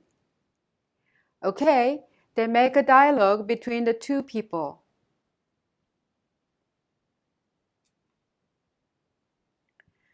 영민 씨, 수업 후에 뭘 해요? 보통 운동해요. 그리고 아르바이트 해요. 스티븐 씨는요? 저는 도서관에서 공부해요. 그리고 저녁에 산책해요. 그래요? Now repeat after me, please. 영민 씨, 수업 후에 뭘 해요?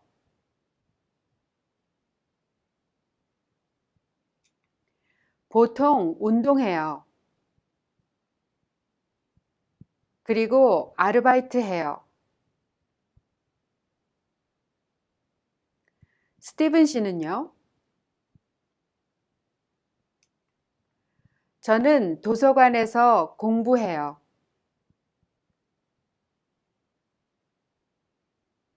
그리고 저녁에 산책해요. 그래요? In this setting, Yuna goes to a swimming pool in the morning and meets her friends in the afternoon. On the other hand, Ricky usually listens to music and cleans his house in the afternoon. Please make a conversation between the two.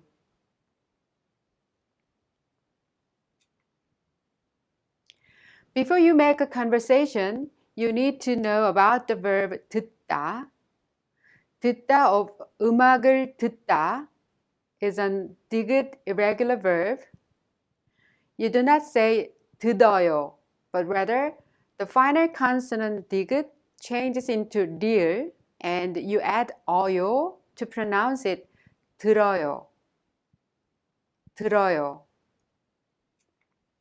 묻다, which is to ask, also becomes 물어요. 물어요. 걷다 is to walk, likewise becomes 걸어요. 걸어요. Let's examine the dialogue as shown. 리키 씨, 주말에 뭘 해요? 보통 음악을 들어요.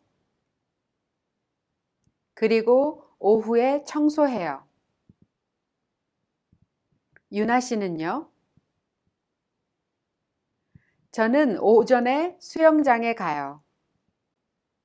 그리고 오후에 친구를 만나요. Repeat after me. 리키 씨, 주말에 뭘 해요? 보통 음악을 들어요. 그리고 오후에 청소해요.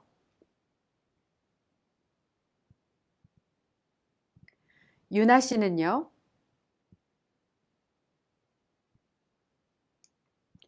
저는 오전에 수영장에 가요.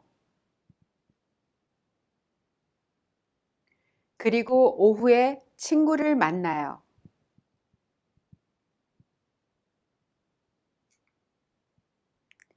Now, talk about your own daily lives.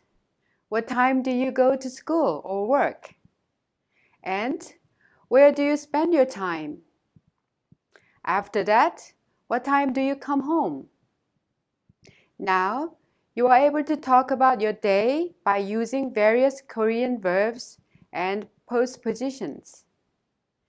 If you repeatedly practice the conversations above, you will be able to speak more fluently.